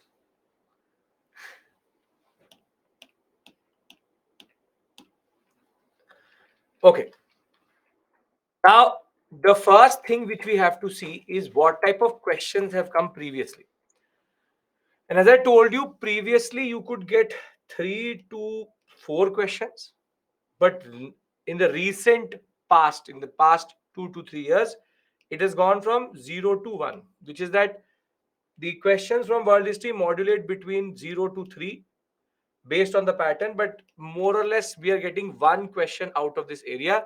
And that is why I asked you not to really emphasize world history right now, but I'm going out of focus, but to actually just understand world history with me and then revise after the prelims examination. That is your strategy vis-a-vis the overall context. So let's look at the 2020 2013 question, because here you saw the three basic questions which you could find, very standard questions which you can find.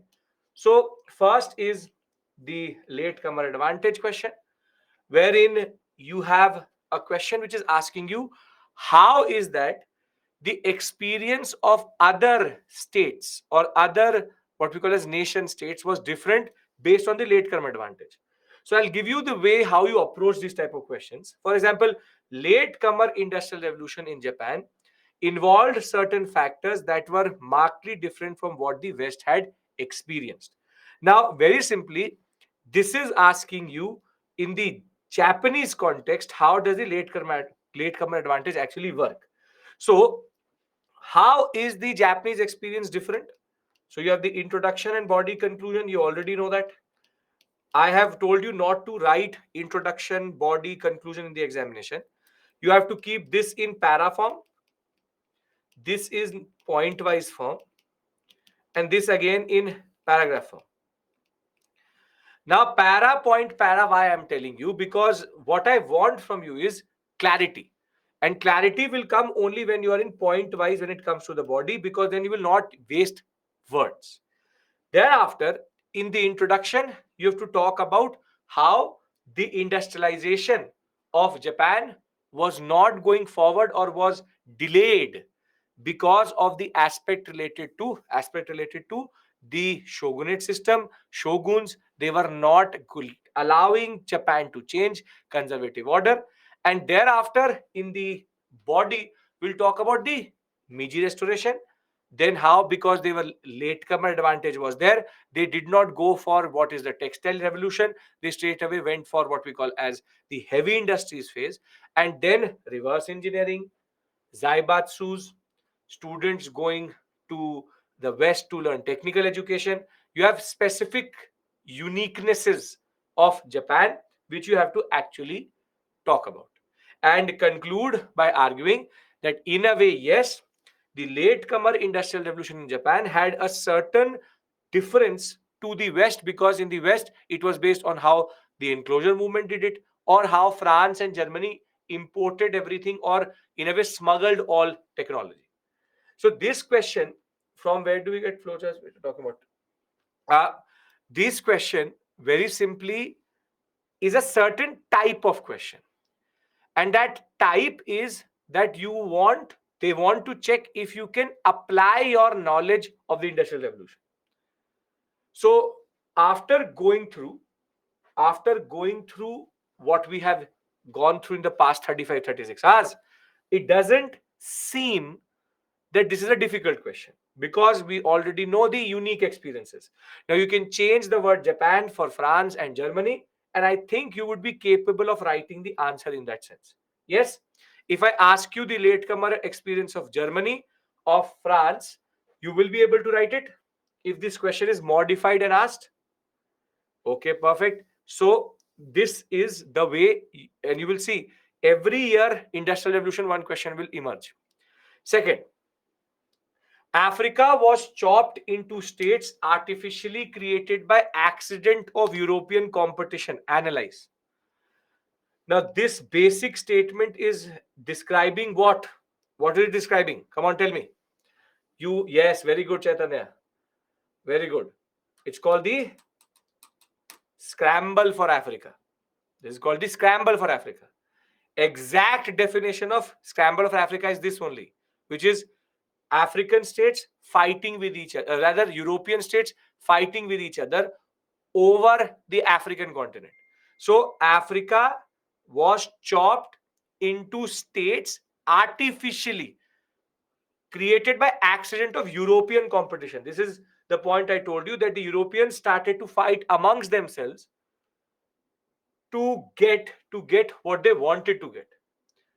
So now the point is, this is basically referring to, yes, very good, Chituri, which is Berlin Conference 1884.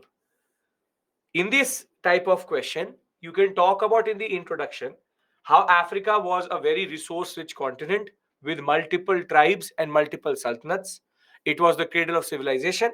And then in the body, you will then go into specificities.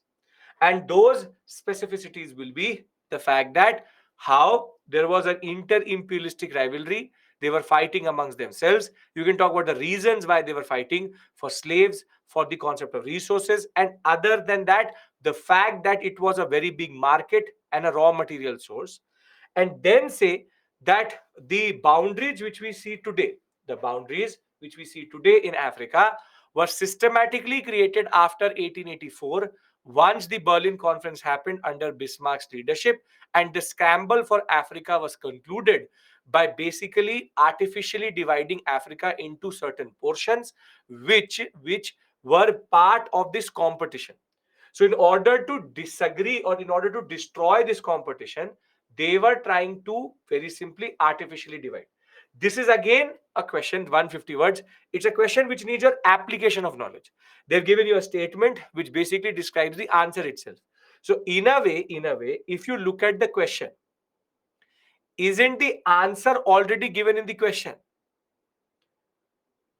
The answer of the question is already in the question itself, because it is telling you, tell us how Africa European competition. These two words, as you see, automatically you can deduce what is the concept itself.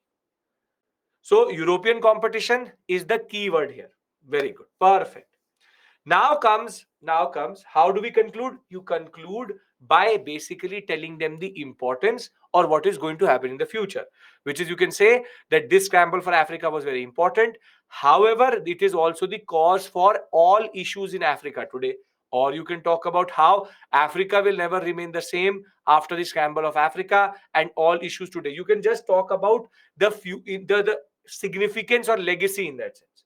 But there's no set rule. It's totally on you. So if you revise, the questions are not out of the box. You will see the question will become better only. The questions which are coming now are actually better than what they used to ask, because they are very interesting questions in analyzing your stance of world history. And now I hope you're understanding why do I teach world history in a certain way. I really don't care about the details. I want you to understand that whole concept itself. Then third question is the American Revolution. American Revolution. You can talk about the menace of map making. Sure, why not?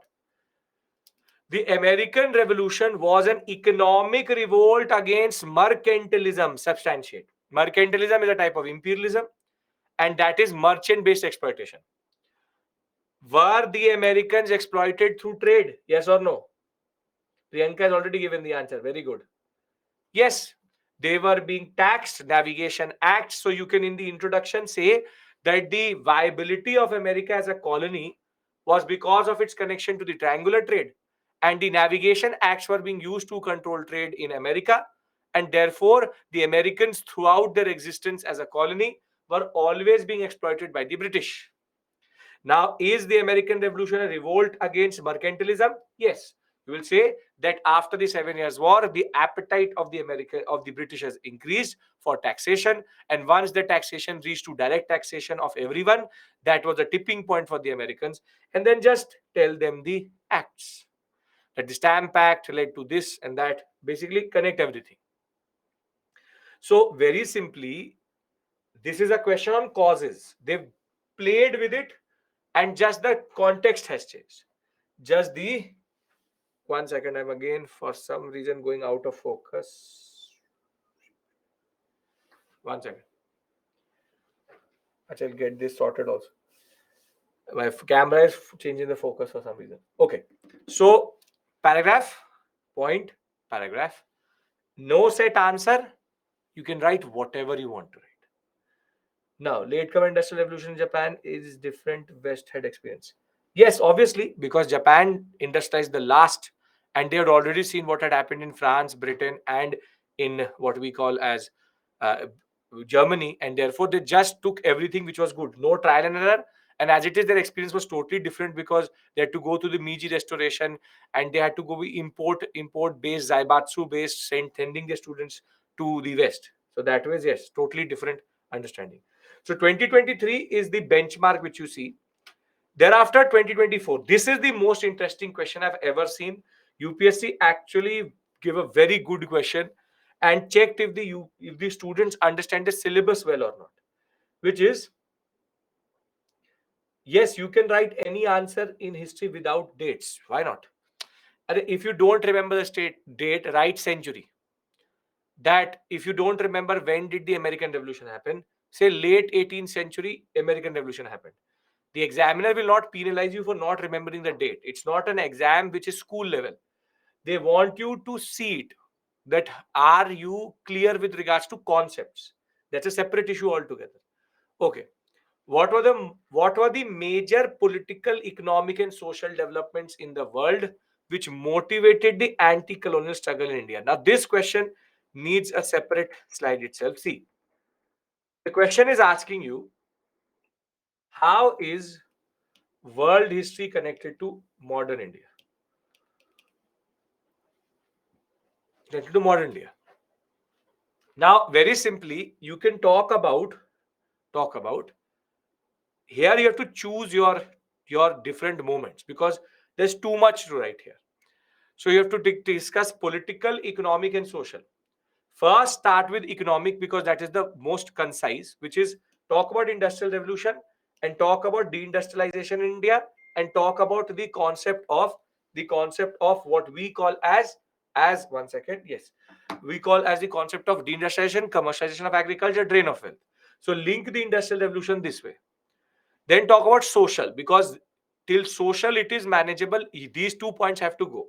Socially, you have to talk about how the Enlightenment played a very important role. Then also talk about how the French Revolution, the Russian Revolution, not Russian Revolution, the Industrial Revolution, and the American Revolution created certain ideas which had an impact on the psyche of the people with new vocabulary. Now you can go into political. And in political, there is a whole plethora of things which you can talk about. You can talk about, for example, Carnatic Wars. Carnatic Wars linked to the Austrian War of Secession and Seven Years' War. Then you can talk about, for example, Mysore War. How, as soon as the connection between Napoleon and Tipu Sultan was becoming stronger, Fourth Carnatic War happened. Thereafter, you can talk about, you can go from one period to the other. The more you go towards the national movement, you will find even more. Socialism, the HRA becoming HSRA. Gadar movement, Zimmerman plan, and the First World War. Defense of India Act, Rowlatt Satyagraha, Rowlatt Act. Khilafat movement, non-cooperation, the Treaty of Sevres. You have the August Offer, Cripps Mission, Second World War. The decolonization of India itself is linked to the Second World War. Thereafter, you can talk about, for example, Young India movement, Abhinav Bharat, and Young Italy movement. You can talk about multiple things, multiple. You have the Home Rule League coming from Home Rule League of Ireland. You can talk about Gandhi's South African experience. You can thereafter talk about the timing of CDM. You can talk about the timing of Quit India. You can talk about Simon Commission. All are linked to the what is happening. The fact that we were given independence by Clement Attlee. Why was it given in 1947? All are linked to the larger ebbs and flows of world history. So here you have to actually control yourself and write only the events which can be written in 250 words. Here, there's no set answer.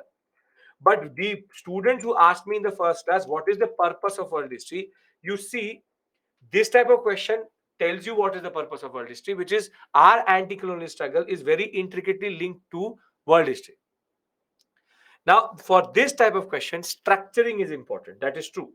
If you structure the answer in your mind first, what will you write and what are the events which you want to write, then only.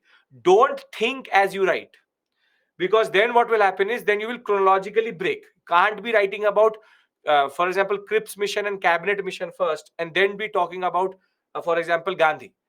Be chronologically correct so that it seems that you understand modern India also. This checks how good your modern India is, and this also checks how good your world history is. And this could be a type of question which could come very easily in that sense. This is a very ingenious way of asking a question and checks the knowledge. This was the googly question that year, needed a lot of understanding of the core subjects in that sense. So 2020-2014 question clear? Yes? No issue?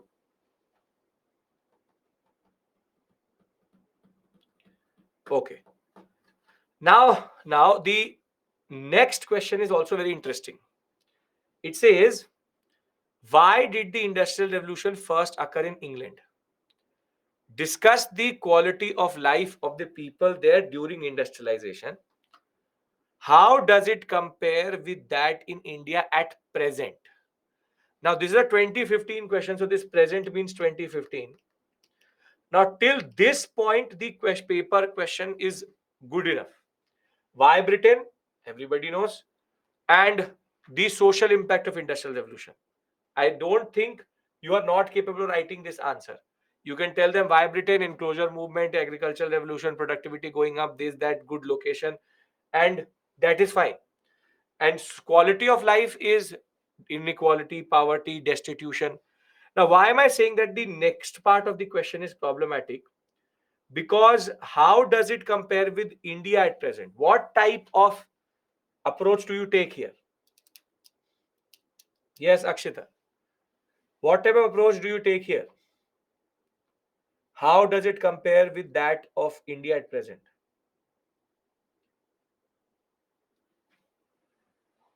What type of approach what do you talk about here? Work centric, hectic life, issues, slums, industrialization, land is less.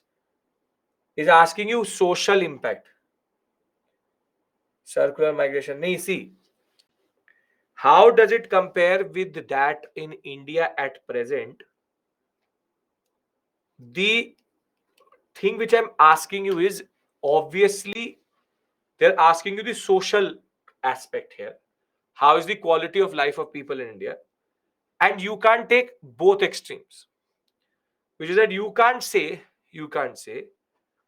that everything is fine, everything is perfect, there is no labor issues in India, there is no slums, there is no inequality, there is no poverty.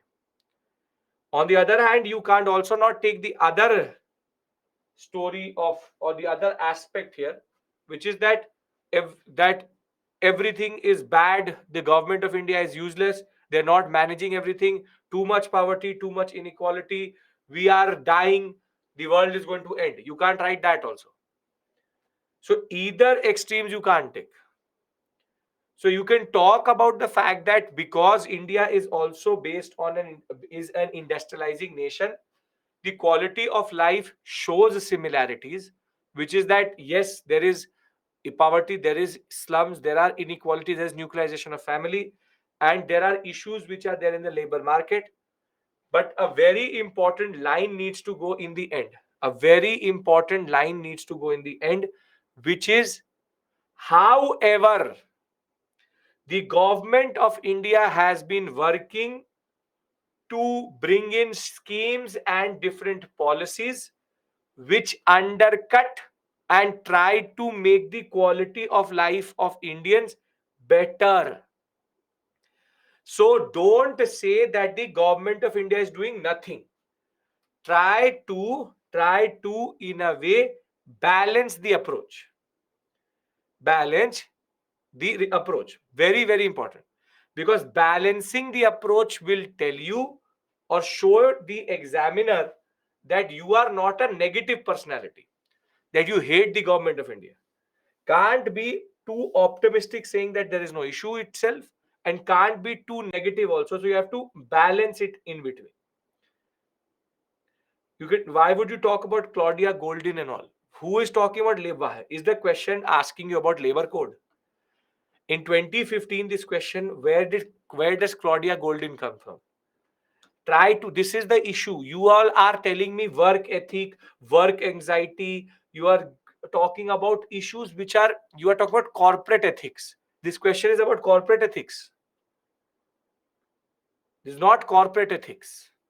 It's asking you about the issues related to social existence. So don't try to bring in your social issues into this.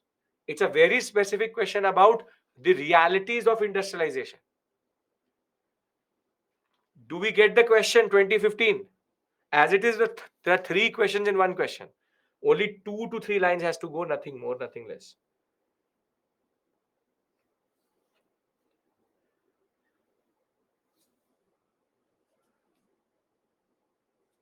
Prince, again, industrial revolution never happened in India. So you can't use the word industrial revolution. You will have to use the word industrialization. Government is obligated to take care of citizen and population explosion, immigration, as same in England, limited agriculture necessity. First, never write government of India is obligated. They are obligated to do nothing. You also know that. So the government of India takes initiative to take care of the people of India. Don't write in like a entitled person that how will the government not do it? This is not SBI that you're fighting with that person, that how will you not do it? So government of India is not obligated. The word obligation is wrong. Has a negative connotation here. So the government of India is taking initiative. That's a separate issue altogether. These two words change the meaning of that line itself. Can we discuss how India is balancing with revolution? Understand one thing, India never had the industrial revolution. It's still not having the industrial revolution. India is industrializing. Therefore, the issues of capitalism is what you need to mitigate. Okay. Don't have to talk about mixed economy. Don't have to talk about these things. Why, again, you are complicating that whole concept. They are asking you about the life of the people. Why are you telling them the economy of India? Read the question closely. Again, you are giving me things which don't matter for the question itself. Please understand this point. There has to be a specific answer which they're looking for. This how does it compare is not compare of industrial revolution. It is about discuss the quality of life. This part is linked to this and this part is linked to this. It's not linked to this way. Read the question properly, not randomly. What is the difference between industrialization and industrial revolution? So basically, I told you the whole story of Mahabharata, and now asking me who is Arjun. So what is the difference between industrialization and industrial revolution? Come on, tell me. What is the difference between these two? Tell Oshin what is the difference is. Oshin, you were there in IR chapter, module number 4.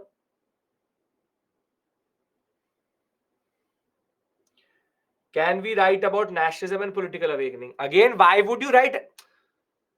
Why would you write about political awakening and nationalism in this question? I'm not getting your thought process. Why would you want to write nationalism and political awakening in this question? Are they asking about that? They're asking about quality of life. Quality of life is related to political awakening and nationalism. It's only asking you about social realities. The difference between industrialization and industrial revolution is when there is labor migration, then it is called industrial revolution. If only secondary sector is outperforming primary, it's called industrialization.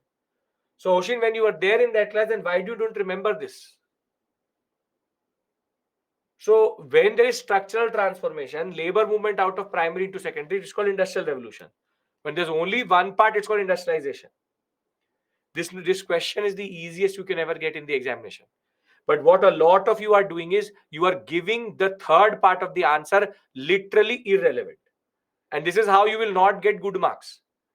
I don't understand why do you want to introduce topics which are not even related to this question itself. How social factors, it is asking about social, not political. Can I move to the next question? Yes? Okay. Now, to what extent can Germany be held responsible for causing the two world wars? Discuss critically. Now, this is basically asking you the role of Germany in the First World War and the role of Germany in the Second World War. Can we say that World War I was solely based on German action? No. And the way you explain it is the tendencies. That the Germans were not fully responsible for the First World War. It was the Serbians. And thereafter, there were certain tendencies in Europe which basically made this war mushroom into the World War. The Second World War. Is Germany solely responsible for the Second World War?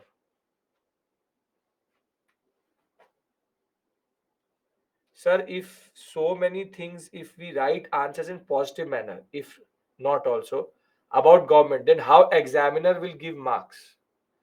See, don't start to worship the government and don't start to destroy the government. You have to take a very straightforward middle approach, both balanced. The answer to the question that the Second World War is Germany solely responsible for Second World War, you're saying no. The answer to that is yes. Hitler started the war and he is responsible for fighting the war itself. There are factors behind it. However, he is the one who solely started it. So Germany being responsible for the First World War, there are intricate details in the background. But secondary in the Second World War, they are solely responsible. They are solely responsible. Whatever be the backstory, was it Hitler who attacked Poland? Yes. Isn't the instigator of war here Germany rather than other country, and then it becomes a proxy war, which basically becomes a war in itself. So in the first part of the answer, you have to say that it is the Germans who are basically part of a larger politics. And in the second part, you have to discuss they are solely responsible. Hitler was solely responsible. What kind of introduction can go? Very simply, you can talk about how the two wars was very important moment in world history. That the First World War and Second World War are two watershed moments in world history, as they always change they change the power politics of Europe and the world forever.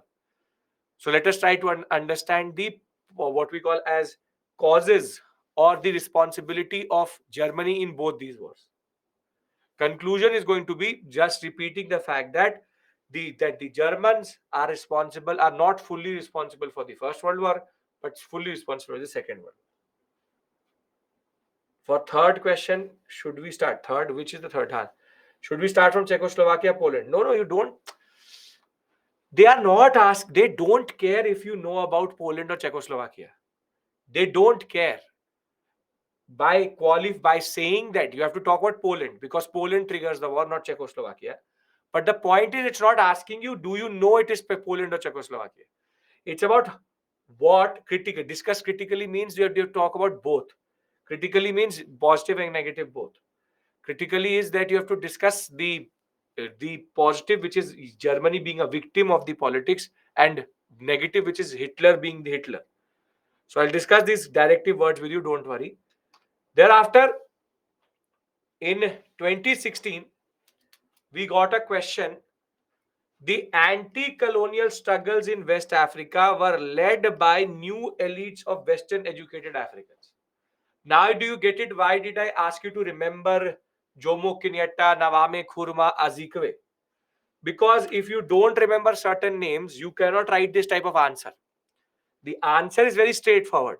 You have to talk about how they get opportunity to go to the West. They learn the ideas of the Enlightenment, this and that, and the Industrial Revolution allows them to understand how it is.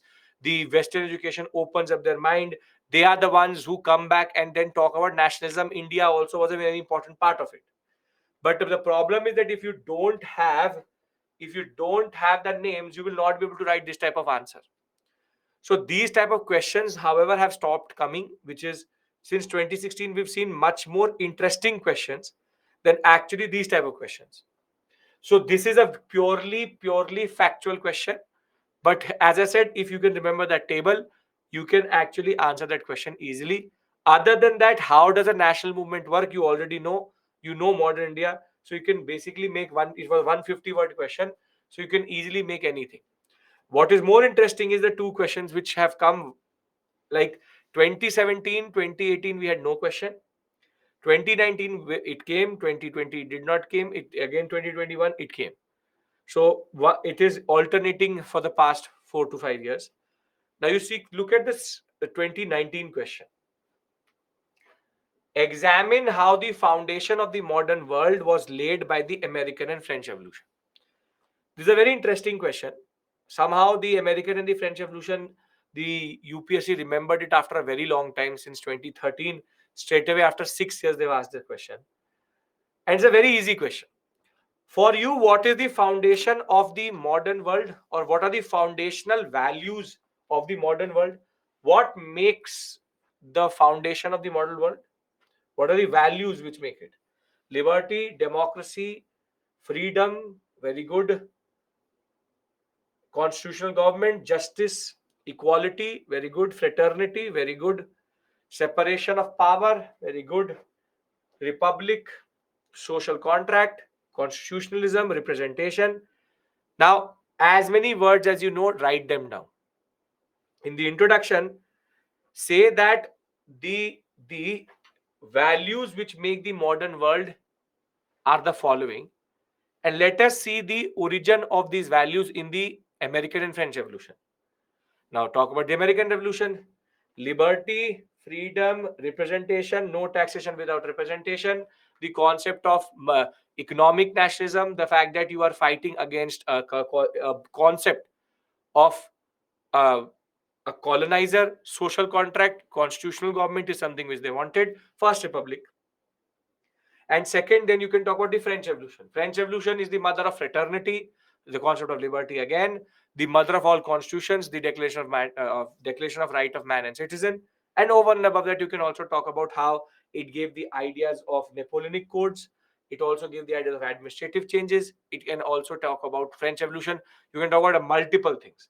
That it gave the ideas of French, the fundamental rights. It gave the ideas of equality before law. It talked about the concept of how people are the power is in the people, how the bureaucracy is actually responsible to the people. Every point which is given in the Declaration of Right of Man and Citizen, you can write it down. So here again, there's no one answer. There's no one answer. There is actually a whole set of issues which you can understand subsidiarily, Everybody is going to write a different answer. Can we include capitalism here? Why would you include capitalism in French Revolution? Why would you include capitalism in French Revolution? You tell me.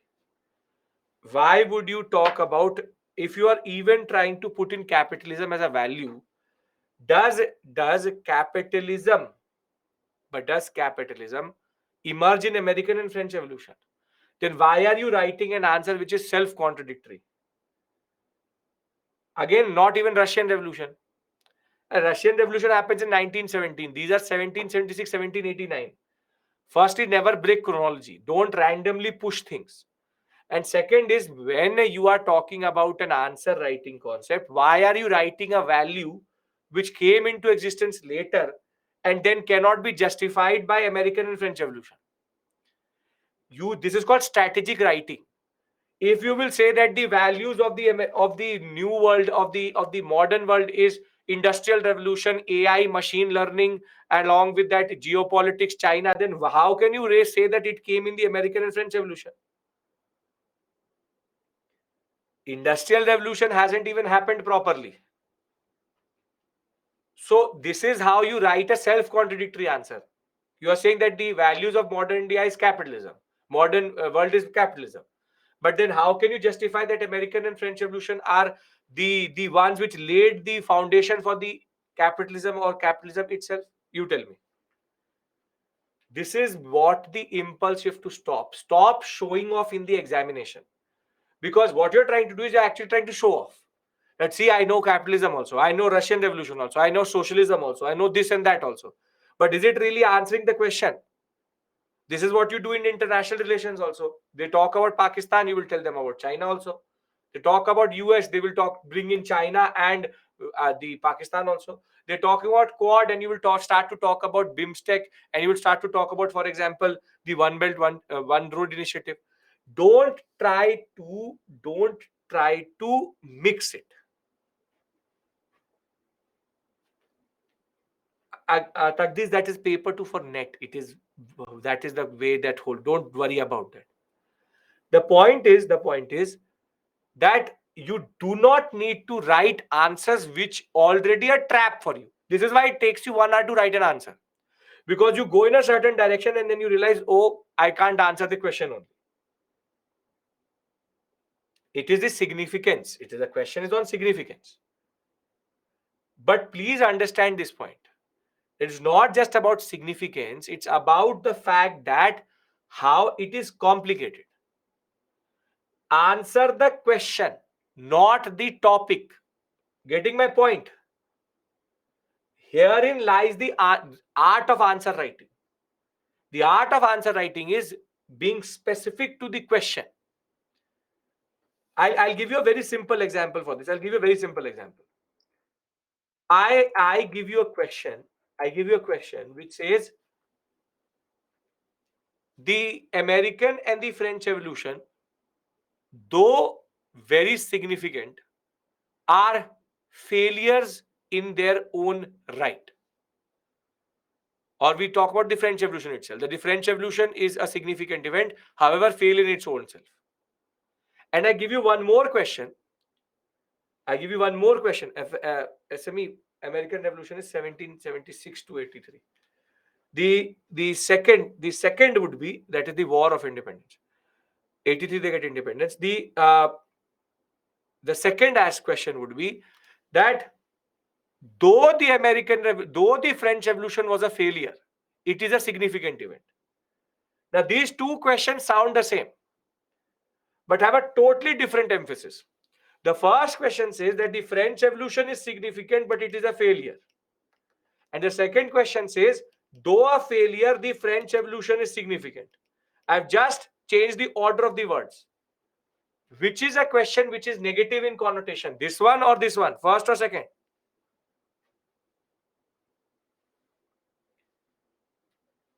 First question is French Revolution is significant, however a failure.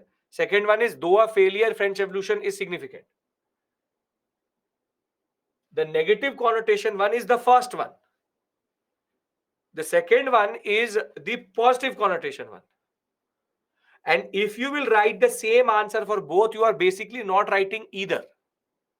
In this question, you have to talk about the fact that it is significant, but how it did not achieve its targets. And in this, you have to talk about that it did not achieve its targets, but it is significant because it gave the world a lot of things. So in this, you have to talk about the failures more. In this, you have to talk about the significance more. Try to understand the questions. Wording change very quickly. The art of answer writing, the first prerequisite, the art of understanding the question also. If you understand the question, you understand half of the work is done.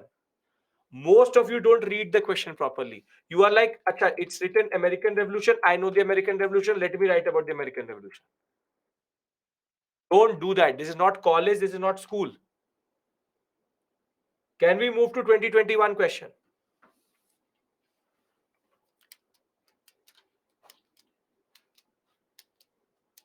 Okay. Now, 2021, there arose a serious challenge to democratic state system between. Kishan, keep that thought with you. I'll Why was indentured labor taken by the British from India to other countries? Have they been able to preserve their cultural identity? Is an optional level question. Even if this basically this question is not of history, it's not of world history. It's a modern India question. It's a modern India question. Indentured labor, British, and cultural preservation. That's a modern India question. It is not an anthro question. It's a history question only. It's a modern India question. Basically, why was there for indentured labor? Because labor shortage was there across the empire. Second, the concept of indentured was that Indians were also ready to or wanted to run away from the existence of the economic realities of India.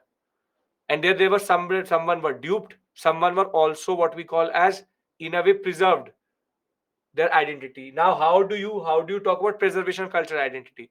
It is like Fiji, Mauritius, mostly Fiji and Mauritius, along with some parts of Sri Lanka, which were the major areas for indentured labor. The Polynesian sector, Mauritius sector, and Sri Lanka use the way they preserved it, and Caribbean islands also. It's called creolization of culture, which is that Indians preserved their own understanding of culture and brought in the other cultures together. So through song, through literature, through gastronomy, food, they were able to preserve their culture. So that is the point. That question is not a world history question. That's a basic question of what we call as modern India. Now, again, I'm disappearing. I'll talk to the team about this. The focus is changing for some reason. Okay. There arose a serious challenge to the democratic system between the two world wars. Evaluate this statement. This is the latest question which have come.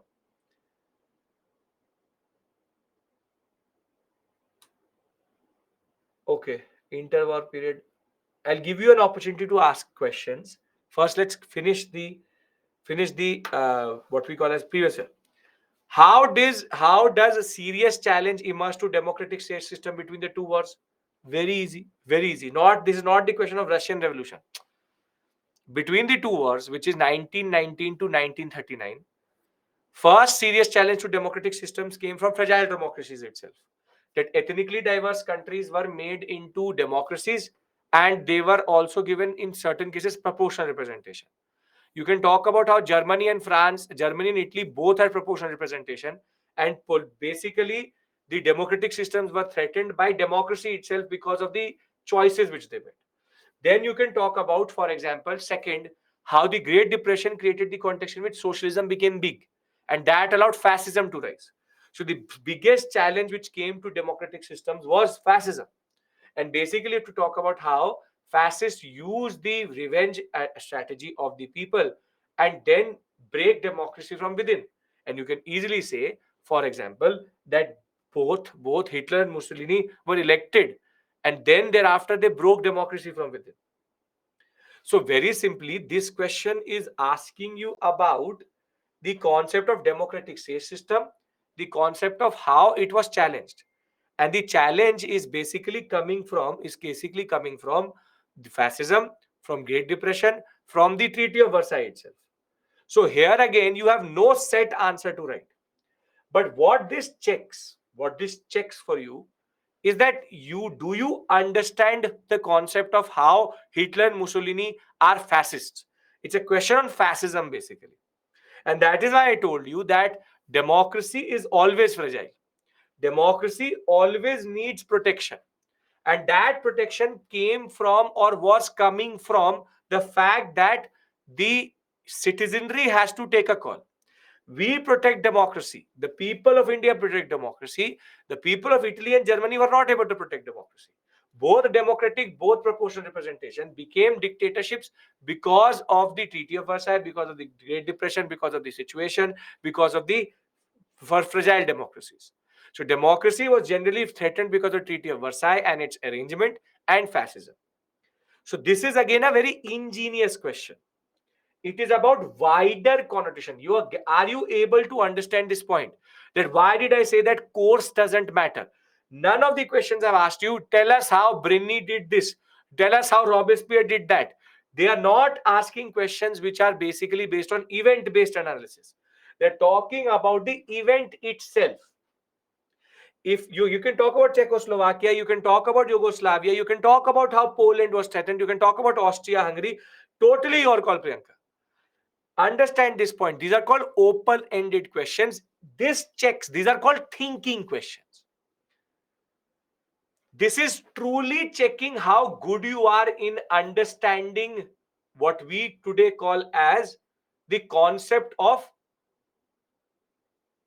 answer writing, evaluation, critical thinking. Because these questions, facts don't matter. What matters is what is the connotation of that fact. So now that we've gone through the questions, can we come to the conclusion, or would it be safe to say, or would you now trust me in saying or understanding that there is a certain way in which the examination is asking you questions, and more than that, what matters is cause significance, for example, rather than the course itself. I've demonstrated that to you. And why am I telling you this? Because tomorrow morning you start a journey with me, and that journey is called ancient medieval art and culture. And in the same way you have trusted me here, you have to trust me there also. Because based on what is the basic trend and the pattern, the answer, the what I'm teaching will suffice generally. And more than that, no unnecessary thing I will ask you to learn generally. So we've done previous year questions, we've done the questions which you sent. Are we all on the same page with regards to that?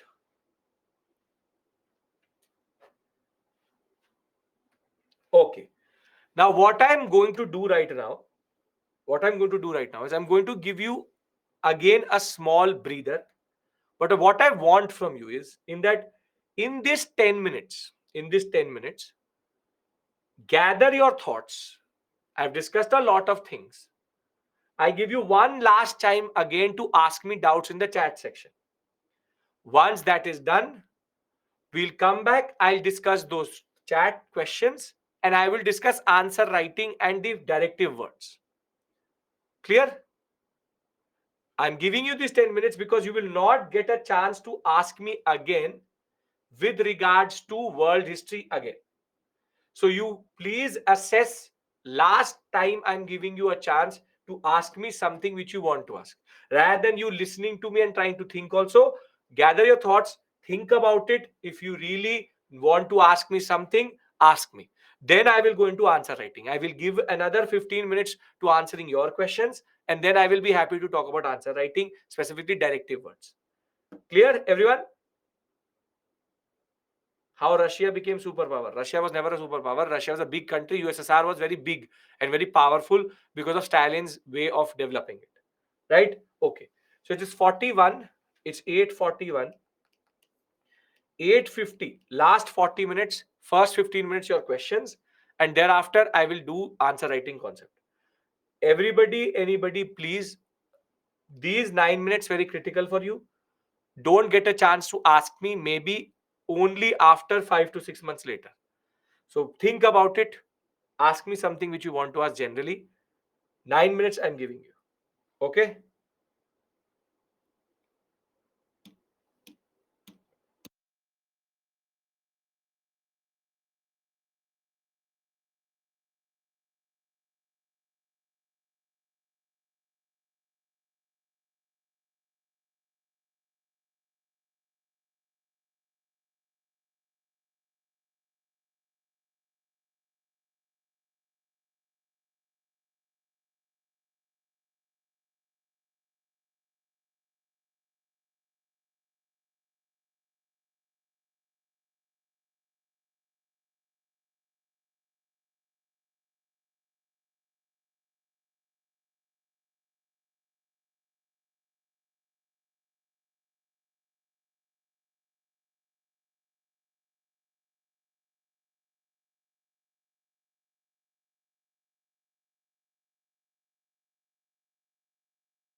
Welcome back. Okay.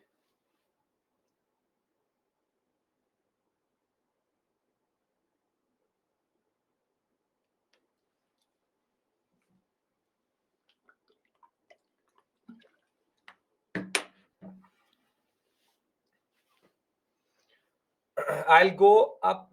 See, socialism. I'm taking your question as socialism increases, becomes more relevant with Great Depression. Uh, Thereafter, technical issues. You email me. We'll get it sorted. Not an issue. Don't have to make maps in the examination. Why did Mussolini capture South Italy even if it is under the control of the French? Because he did not want to take a chance that the Spanish come and take it back. 9 countries nuclear power, but other countries don't develop for their own safety. No, it's not that because of nuclear non-proliferation. Nobody was given access to these things. Britain, France assert themselves on Vietnam when people want Ho Chi Minh. How? Because they are the ones who are removing, or the Japanese. That is how colonial powers really work.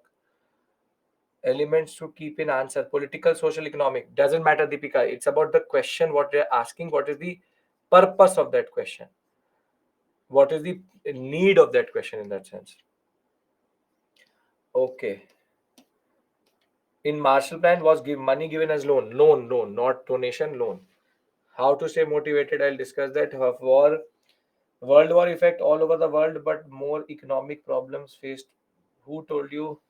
The World War effect was Japan did not face specific problems. Japan survived the Second World War. They were the most aggressive. That is why they were the ones who were made an example out of it.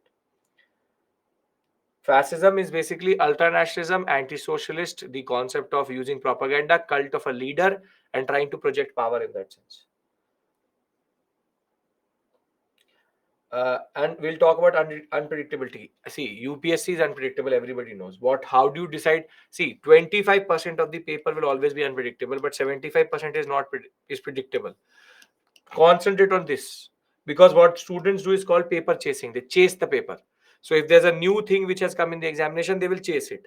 You would have seen it. For example, once UPSC asked how many states are there between 2 points in India, and thereafter every mock test everybody started to now count states in India. However, the problem is that after that UPSC never asked that question. So it's called paper chasing. That unpredictable part is which you stay away from. You rather do what you can do, which is to make your predictable part or the standard part so powerful that you don't have to actually worry about the unpredictable in that sense. Industrial revolution impacted deindustrialization by basically India was deindustrialized to create a market and to also remove any competition from Indian weavers. The concept of proportional representation is that in both these countries proportional representation was used, wherein vote share was used, and therefore there was no majority for governments. What is the predictable part of prelims? Every major, see, in every subject, be it economics, polity, history, geography, in all these big four, out of the 20 to 25 questions which will come, 15 will be always be manageable. 5 to 6 will be problematic. 25 questions are always difficult in the paper. 25 questions. Students tend to judge their performance by the 25 questions. 75 questions can always be done by basic current affairs, basic understanding, basic predictable application of knowledge. But you mess it up because of this 25%. Gautam, because when India is now trying to become a superpower, the world is very different. Firstly, we have environmental regulations on us. This world is not in a way properly balanced. We started from a much lower point. We were a colonial country. That is why.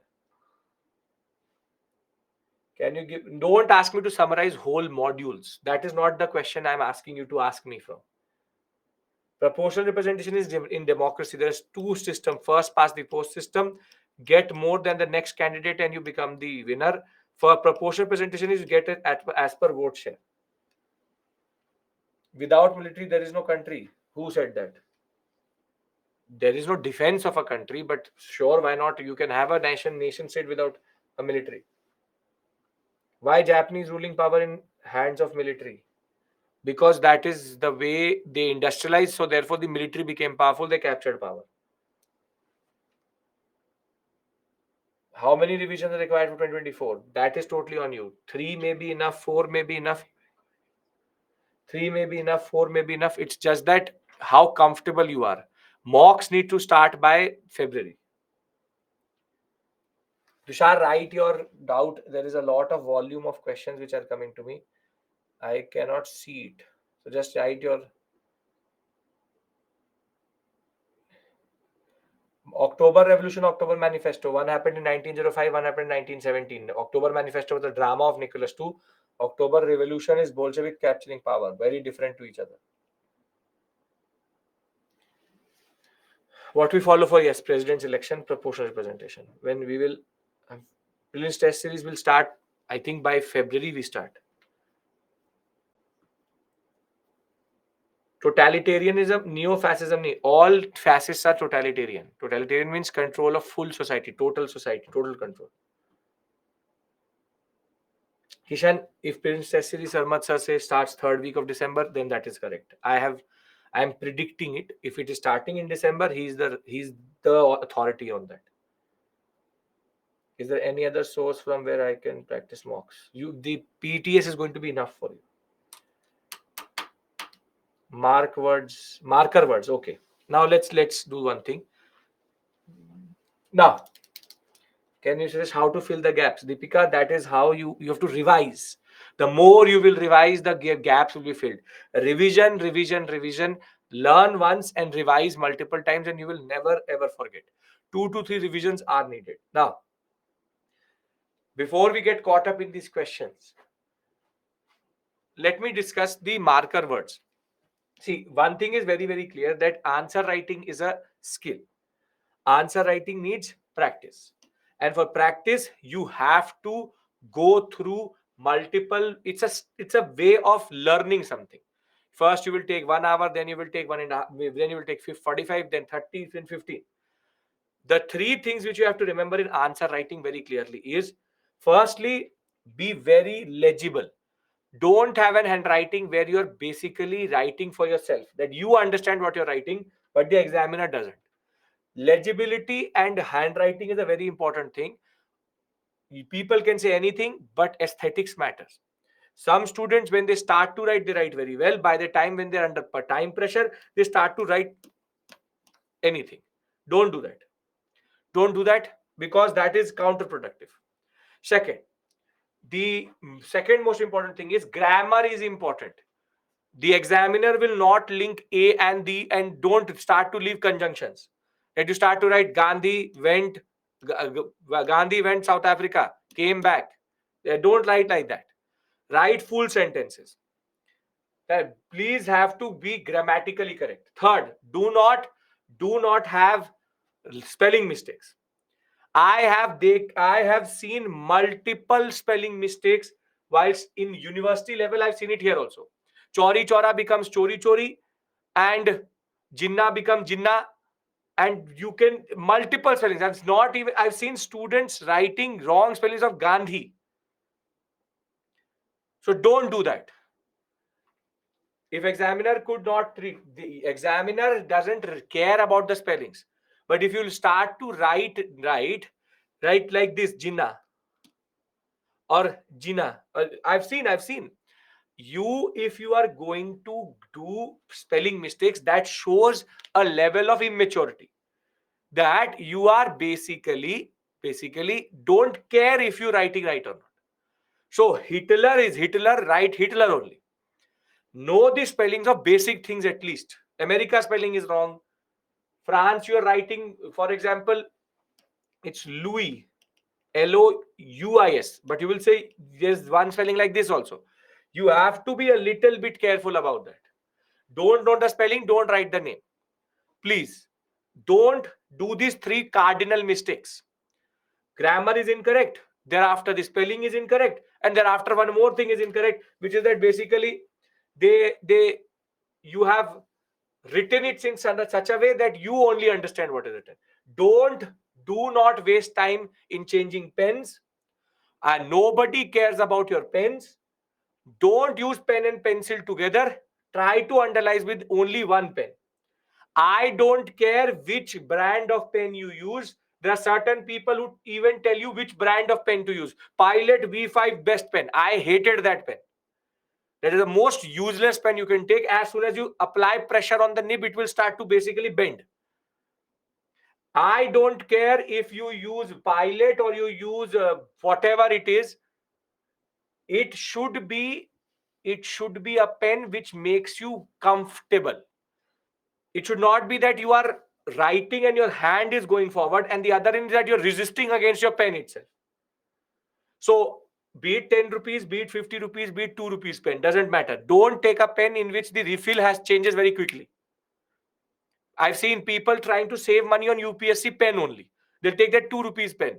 Oh, the ink survives only for one answer. So you will take 20 pens with you. So don't do that. Develop your own. That is totally your call. I am not an advocate for any pen company. So your pen is your pen. Right? So Uniball you want to use, for example, Pilot you want to use, Reynolds. There is no good pen and bad pen. Pen is a pen. But don't buy a 1,000 rupees pen and then you can't throw it. And for God's almighty, don't use an ink pen. Please. Because if a disaster happens in the examination, it will literally spill over in the whole paper itself. Ballpoint or gel, doesn't matter. Pen, paper, handwriting, grammar, and basic understanding. Making diagrams is not important. Maybe in geography, it may be important in art and culture, but not in history.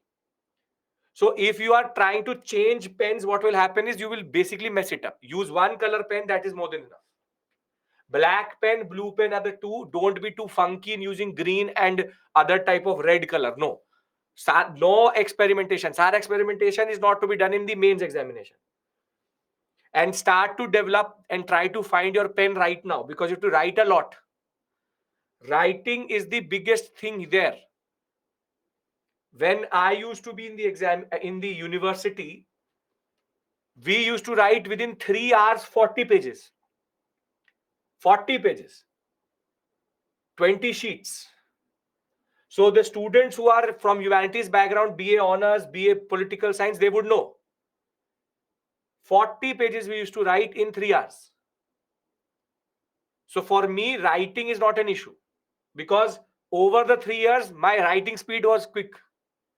But it took me 3 years to come to that pace, at least 1 year for sure. So if you are going to think that I will save my hands, muscle na khich jaye, that I get a hamstring injury here, and don't write before the examination, for sure the hamstring will be basically broken in the exam. The more you use it, the better it is. Are we clear with regards to the basic ground rules? These things people will not tell you, I am telling you.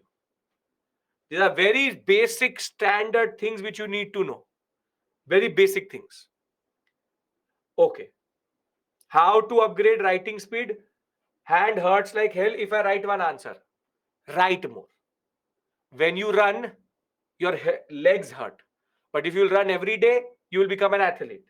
Same way, if you'll write one day, this part will hurt quite a lot. This will become numb, but later you will learn to know how to make this numb. So it hurts for everyone. Nobody is born with a writing speed of writing 250 word answer in 7 minutes. So and that is why I'm telling you pen matters, because certain pens tend to stop your writing. You have to, and please, if you are a calligraphist who makes very beautiful A's and B's, stop your calligraphy, because the examiner doesn't really want how you write. It's about being legible. And if you're writing like this, then you will never be able to finish the paper only. So don't do that. No cursive writing. If you have a problem in your handwriting, change it. Change it right now. There's time. Okay. My writing speed is very good, but my answer context is not. So you know how to drive, but the problem is you go and hit someone. This is what you're trying to say. That मुझे चलाना आता है, but the problem is I always hit somebody. That is also a problem. If your writing speed is good, then you don't know how to write. That is also context. The problem is, Anjali, then you would not be answering the question. Try to, for once only, try to answer the question. The more you will read, the better you will become. The more you understand the purpose of the discussion, the better you answer you will write. When you don't know anything about it, then only the context will become problematic. How to improve speed? Practice, practice, practice. There is no ghutti, there is no chamanprash, and there is no potion I can give you and you will increase your speed. Speed, skill, writing, everything needs practice. Now, coming to the directive words, how to be more specific about the answers. Look at the question and then write it. You will always be specific. Don't try to link things which are not linked, or don't try to give too much information. You have to control yourself. As I always say, try to answer the question and you will never go above the words. Any trick to remember for long? Again, there is nothing for that. Revision. It is a proven fact, Harvard study, proven scientifically, that a person's memory cannot last more than 5 days. What you will remember today, if you do not try to revise it, you will only remember 5 days. That too, I'm saying short-term memory. Long-term memory, it will not even go if you don't revise. So, in order to remove any form of issues, it has to be revision. How to remove Gajani effect? Now, try to understand this point. A lot of you, as of right now, I'm speaking to you, and you would be distracted. Something or the other would be happening around you, which you find interesting. Gajani effect can only be removed, which is not remembering what happened 5 minutes back, if you start to concentrate. Concentrate and focus, and you will never forget anything. But the problem is, because I'm in a screen speaking and coming out of a speaker, I can't have an eye contact with you. So what it is, that you would be most probably holding that phone, tablet, or laptop, whatever it may be, and you would be fiddling around, looking around when the match is on, eating match, checking the score, eating something. And then what happens is, I will say, this is a very important topic, and then you will write, repeat, sir. You realize some kuch miss ho gaya. So we understand the students. I've taught thousands of students in 6 years of Delhi University. So I know how you operate. So I know that in class also, fidgeting, suni nahi rahe. They're zoned out. Stop zoning out. Stop zoning out and concentrate. That is why I tell you, stop making notes in class. Listen to me. Concentration is what makes you what you are. Now, directive words, before some of you get a heart attack that I'm not going to discuss it. See, there are certain directive words: examine, explain, analyze, elaborate, demonstrate, substantiate, justify, comment. Elucidate is also the same thing. Elucidate. Anything else? Any other word which troubles you? Any other word? Describe. Critically, I will tell you what critically means. Discuss. Critically analyze, evaluate. Evaluate is basically briefly discuss, means small. Comment, I've already written. Yes, Rashida. Okay, now there's no question I've ever seen which says enlighten. Tell me about it. Enlighten, I've never seen. That UPSC examiner asking you to enlighten him is too much on his ego. Okay. Now, examine. Examine, explain, and analyze and evaluate. These three are very close to each other, but have little bit of difference. See, explain is to explain how and why. Basically, explain the process. or give main points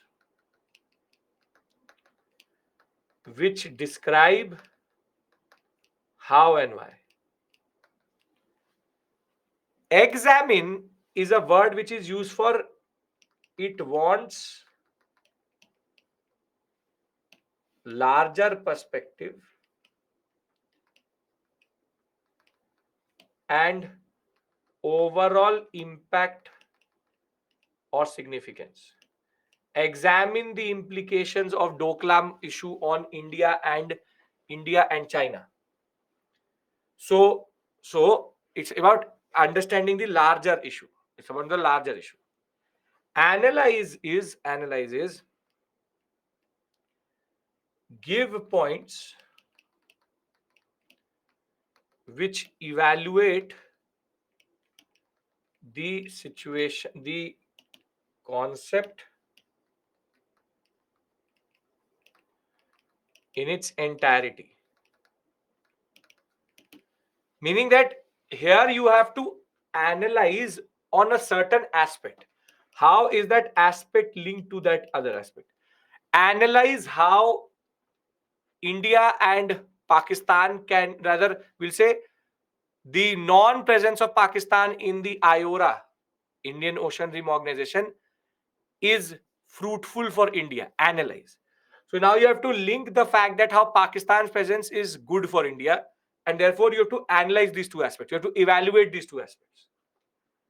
So these three are similar to each other, but the emphasis changes a little bit. Thereafter, you have the standard elaborate. Here, you have to show through main points or examples and prove the point of the question. India needs to go beyond, rather, let's have take a world history, that Germany was not fully responsible for the First World War. Substantiate. So now give them examples to show that Germany wasn't responsible. So you prove the point of the question through giving them examples or certain supporting arguments. It's about giving supporting arguments. Here again, it is about giving argument for or against. That is on the basis of the question. The most dangerous is comment.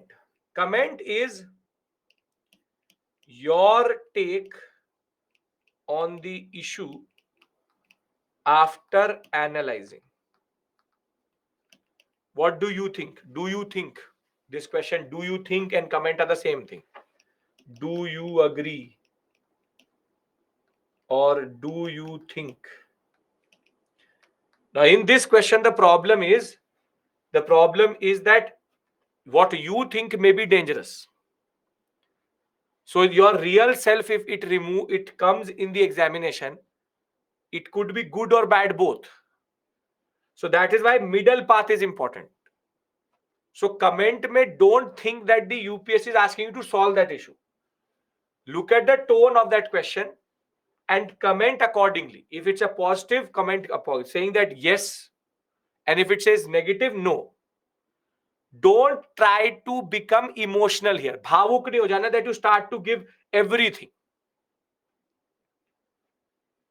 So the comment aspect is last conclusion, one line is going to go. Now comes critically. As soon as you see the word critically in front of any of them, critically examine, critically explain, critically analyze, critically justify, critically comment, it means both positive and negative have to be given. Both positive and negative have to be given. And last is discuss. This is the easiest, which is give standard arguments and points. Nobody is asking you to analyze. Nobody is asking you to comment. Just give standard points which are related to the topic. Do you have to say yes or no? It's on the question. Yes. If you say, do you agree? You have to write yes or no in a way. Assertiveness has to be there. So are we clear with regards to these directive words? Some there are two keywords in the question which need to define. Again, I have never seen a question which has two keywords. Discuss the India China issue, substantiate. I've never seen that type of question. If that question has been made by an examiner, he's dumb, because you can't have two aspects to the same question. That Germany was not responsible for the First World War. Substantiate and critically evaluate. That type of question won't come. Sir, our opinion must be included in the conclusion, not except for only in comment question, not in any other else. See, please understand this point. Agree with the examiner. If you don't like it, still have to agree. That's the basic point. Recently, questions are defined flipping, reverse flipping in webinar. Define flipping, reverse flipping. मैं पहली बार सुन रहा हूँ flipping क्या होता है. Recently, question was define flipping, reverse flipping in the webinar. I don't know what question you are trying to ask me. Okay, it's an economic terminology. So that question is define flipping and reverse flipping. So it's two phenomena you have to define. So where is this? Where is the second word in that sense? In normal answer, we need neutral. Yes, you always need to be neutral. No positive, negative. Don't give negative until unless it is asked. Only in critically questions. Comment takeaways. Can we use takeaways? Sure, takeaway you can take, but comment. You can talk about takeaways in the comment. Sure. Today's last lecture of world history. Yes, Mehul. Good morning. When we have to agree with examiner, then politician, then why are we trained to think critically? Vechri, this question you asked when you become education secretary. That ऐसा क्यों? Why? Don't ask me three idiots type Ranchordas Chanchar questions. That if they want us to agree with them, then why are they asking us to critically? No one cares. Become an IS officer, sit in that chair, and then these big words and big lines make sense. Till this point, if UPSC says that the sun comes out of the southern pole, it is true. You can't challenge things. Don't try to rebel. So don't do that, because a IS officer is not a person who doesn't believe in the government or rebels against the government. You like it, you don't like it, you have to work for the government. So critical analysis, you're not a journalist, you are a bureaucrat. They're two very different things. So please understand this point. Then the UPSC is not recruiting critics. Nobody likes to be criticized. I sit there and criticize you, you will not like it. So why do you think that UPSC is going to recruit people who say you are useless, this is wrong, that is wrong, मैं critically think करना चाहता था, तुमने नहीं करने दिया? You will think that. Doesn't really matter. So there is fundamental rights, I know it. You have the right to think, sure, but you are giving the Union Public Service Commission. So you already know what you're getting to. So basically, you know that you want to become a government servant. So don't become the master of the government.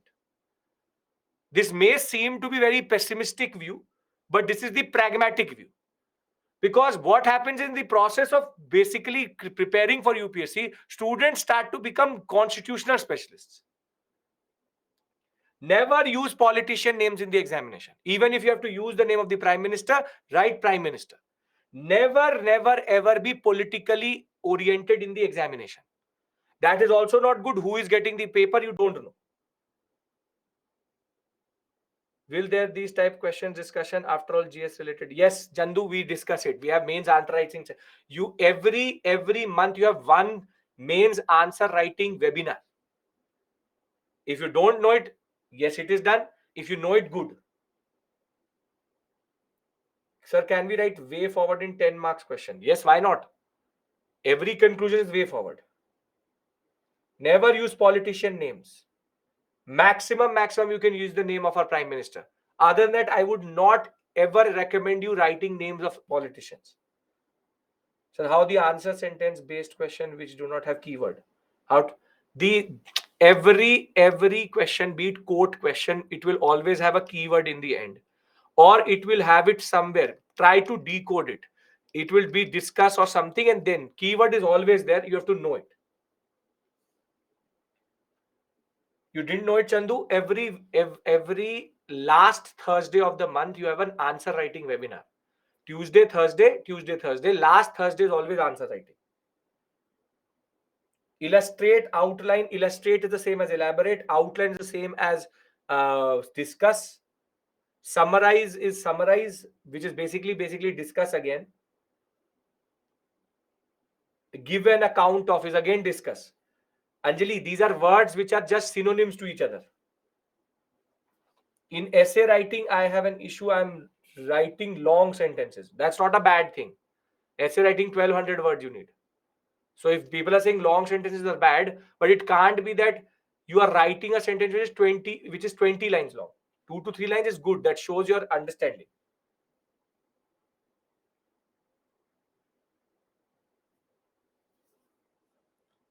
Sir, how to stay motivated? Okay.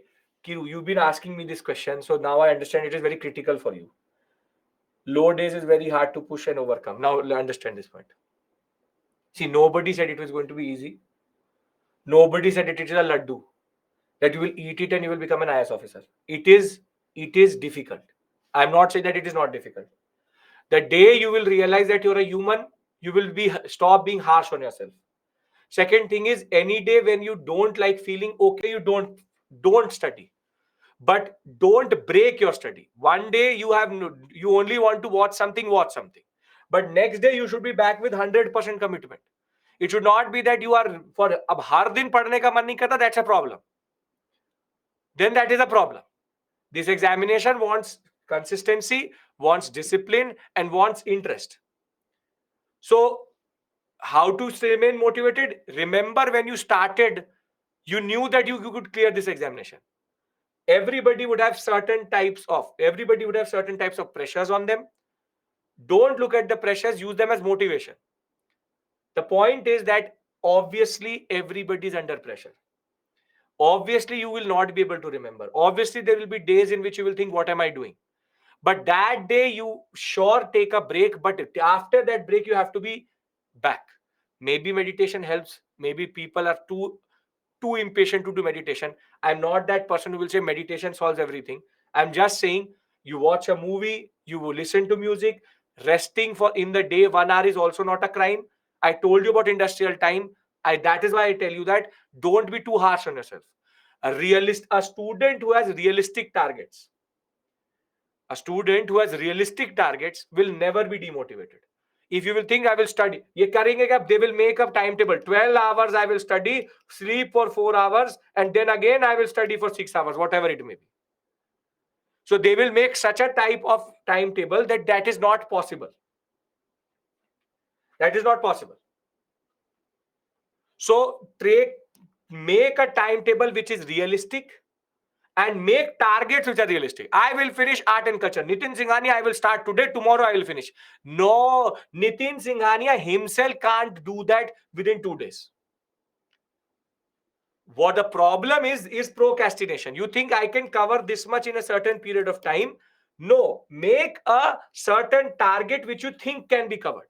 Yes, I can study polity 3 chapters today. 6 chapters, nobody can do it.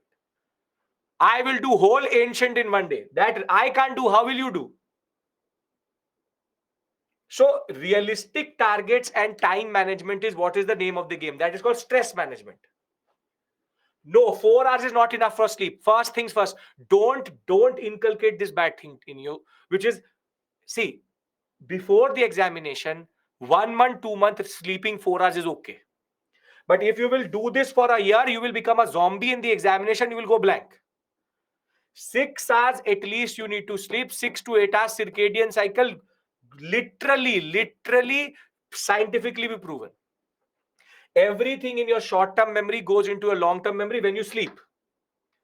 So if you are sleep deprived right now, either mostly you are like this and you have no idea what is happening, and I'm a guy who's just screaming in front of a screen. That should also not be there. Sleeping for 12 hours is also problematic. Any extreme is problematic. Have to be straightforward, have to be realistic. So if you are going to make realistic targets and realistic timetables, you will always meet your targets and you will remain motivated. 6 to 8 hours, no issues. After that, don't try to become too unrealistic. That is the biggest. There's a called something called sustainability. Sustainability is the name of the game. If you can remain sustainable in your timetable, in your way you're learning, in this is called discipline. How to overcome mental pressure? mat lo. That is the easiest I can say. But I know that there is a lot of issues. The fact of the matter is you need to understand one thing. If there are factors which can hold you back, it is mental pressure. Mental pressure would be either you are creating it on yourself or someone else is. So if someone else is, you need to cut them out or become a little bit immune to it. If you're yourself biggest critic, then you need to cut yourself out also. You will start to overthink. You will also start to create mental pressure. In the examination, one question you will not be able to solve. The whole world is going to revolve around you. That up to this is going to happen, this is going to happen, my uncle is going to say this, my auntie is going to say this, familial pressure, this, that, plan. Understand this point. That how will I show my face to the people? How will I go back to my home? These questions are not to be question answered in the exam hall. Either answer them right now or after the examination. Exam hall, when you're preparing, don't question yourself itself. So don't do that. That my family sacrificed everything. They did not do. I sacrificed everything. I should have watched that movie. I love this. I love that. These existential questions should not come to you in the exam hall or preparation phase. Everybody is sacrificing. Everybody is giving up something. Everybody is under pressure. You are not alone. Please understand this point. You take too much time to complete that topic. But under next time when you do it, take less time. If you are taking 3 months to cover a certain topic, it's okay. Why do you want to do it one? Everybody is taking 3 months. Don't evaluate yourself with others, but I'm telling you, I'm looking at close to 10,000, 15,000 students in a year, and I know that all of you are the same. Everybody has a issue in their family. Everybody has familial pressure. Everybody has mental pressures. Everybody has career pressures. Some of you are working professionals, some of you are students, some of you are something for sure. And everybody is under pressure. So if you will let that come to you, then the problem is you've already lost the battle. It's very easy for me to say, but it's not that I have not given examinations. Past 12 years, 14 years, I have also given examinations, thousands of interviews. But that doesn't mean assistant professor, UPSC, other examinations. That doesn't mean that I don't know what it is. But what I learned from it is I'm telling you that if you allow your thoughts to enter at the wrong moment, it will only make sure that you fail. Make sure that you fail. Recordings are not playing. I will get it sorted. I'm telling you something important. Issue is totally different. And it will play. There's a glitch. It will come out. If it's a server issue, it will be sorted. But take tension of things which really matter. Things will automatically sort out itself. You need to create your own understanding. And understand one thing. UPSC aspirants, when they clear the examination, they become gurus. But if they ask them before they clear the examination, they would be clueless. So don't watch videos of other people motivating you, because their journey is not your journey. So everybody who clears this examination becomes a specialist and becomes a guru. They know everything now. But if they had no idea what was actually happening to them. So there is no set pattern. You don't have to be extraordinary. You don't have to do more effort than anyone else. Be it disciplined. Nobody knows how to clear this examination until unless you have discipline and understanding. That is why I'm here telling you, do not do that, don't read that, do this, do that. Trust people who matter, and don't trust people who tell you you can't do something or not do something. That is the basic point. This is not a pravachan which I want to give, but the basic point is there will always be people who will be the Britain and France of the world, and you will be Germany. But don't be Germany of the First World War. If you understand what I'm telling you, then you understand world history. Don't be the Germany of the First World War, because there will always be people who will be jealous of you. They are waiting for your wrong step to be taken, and they will take an advantage and do a treaty of Versailles in your life. So they can be your parents, they can be your relatives, they can be anybody.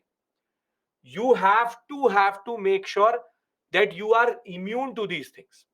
And I'm not saying that everybody is the same, or everybody's parents are the same, or everybody's life is the same, but it is the same if you look at the larger picture. We are humans, we all are the same. Can I now see you tomorrow if you have to do ancient medieval? Can I see you tomorrow and we end world history today? Done. So I see you tomorrow. We start ancient medieval art and culture. The world history course is over. Last class, doubt section. We've discussed previous years. We've discussed other things also. So thank you. I hope that you found world history useful. You'll get a feedback form by either in the evening or you've already got it. It would be good that if you send us the feedback of the class, not of the other things, of the class. And I will see you tomorrow, same time. And this journey is going to be long. This was only 10 classes. That is 24 classes, which is ancient 7, medieval 7, 10 classes art and culture. So till December, you are with me. So we return back and come back to India and we start ancient medieval art and culture. Anybody who wants to do modern India, evening batch modern India is with me. You have to choose between, I think, geography and history. Totally your call. But history, evening batch is modern India. Morning batch is ancient medieval art and culture. And weekend batch is also modern India. See you. Take care and bye-bye. And it was a pleasure teaching you all. That was a very receptive batch because I was able to complete a lot of modules quickly. And your understanding and the questions which you send also show that in that sense. Because I've got a lot of questions which actually made no sense. But you've been very, very good in sending me questions. The level of questions show the level of understanding. So I believe in you. You should also believe in yourself. Thank you.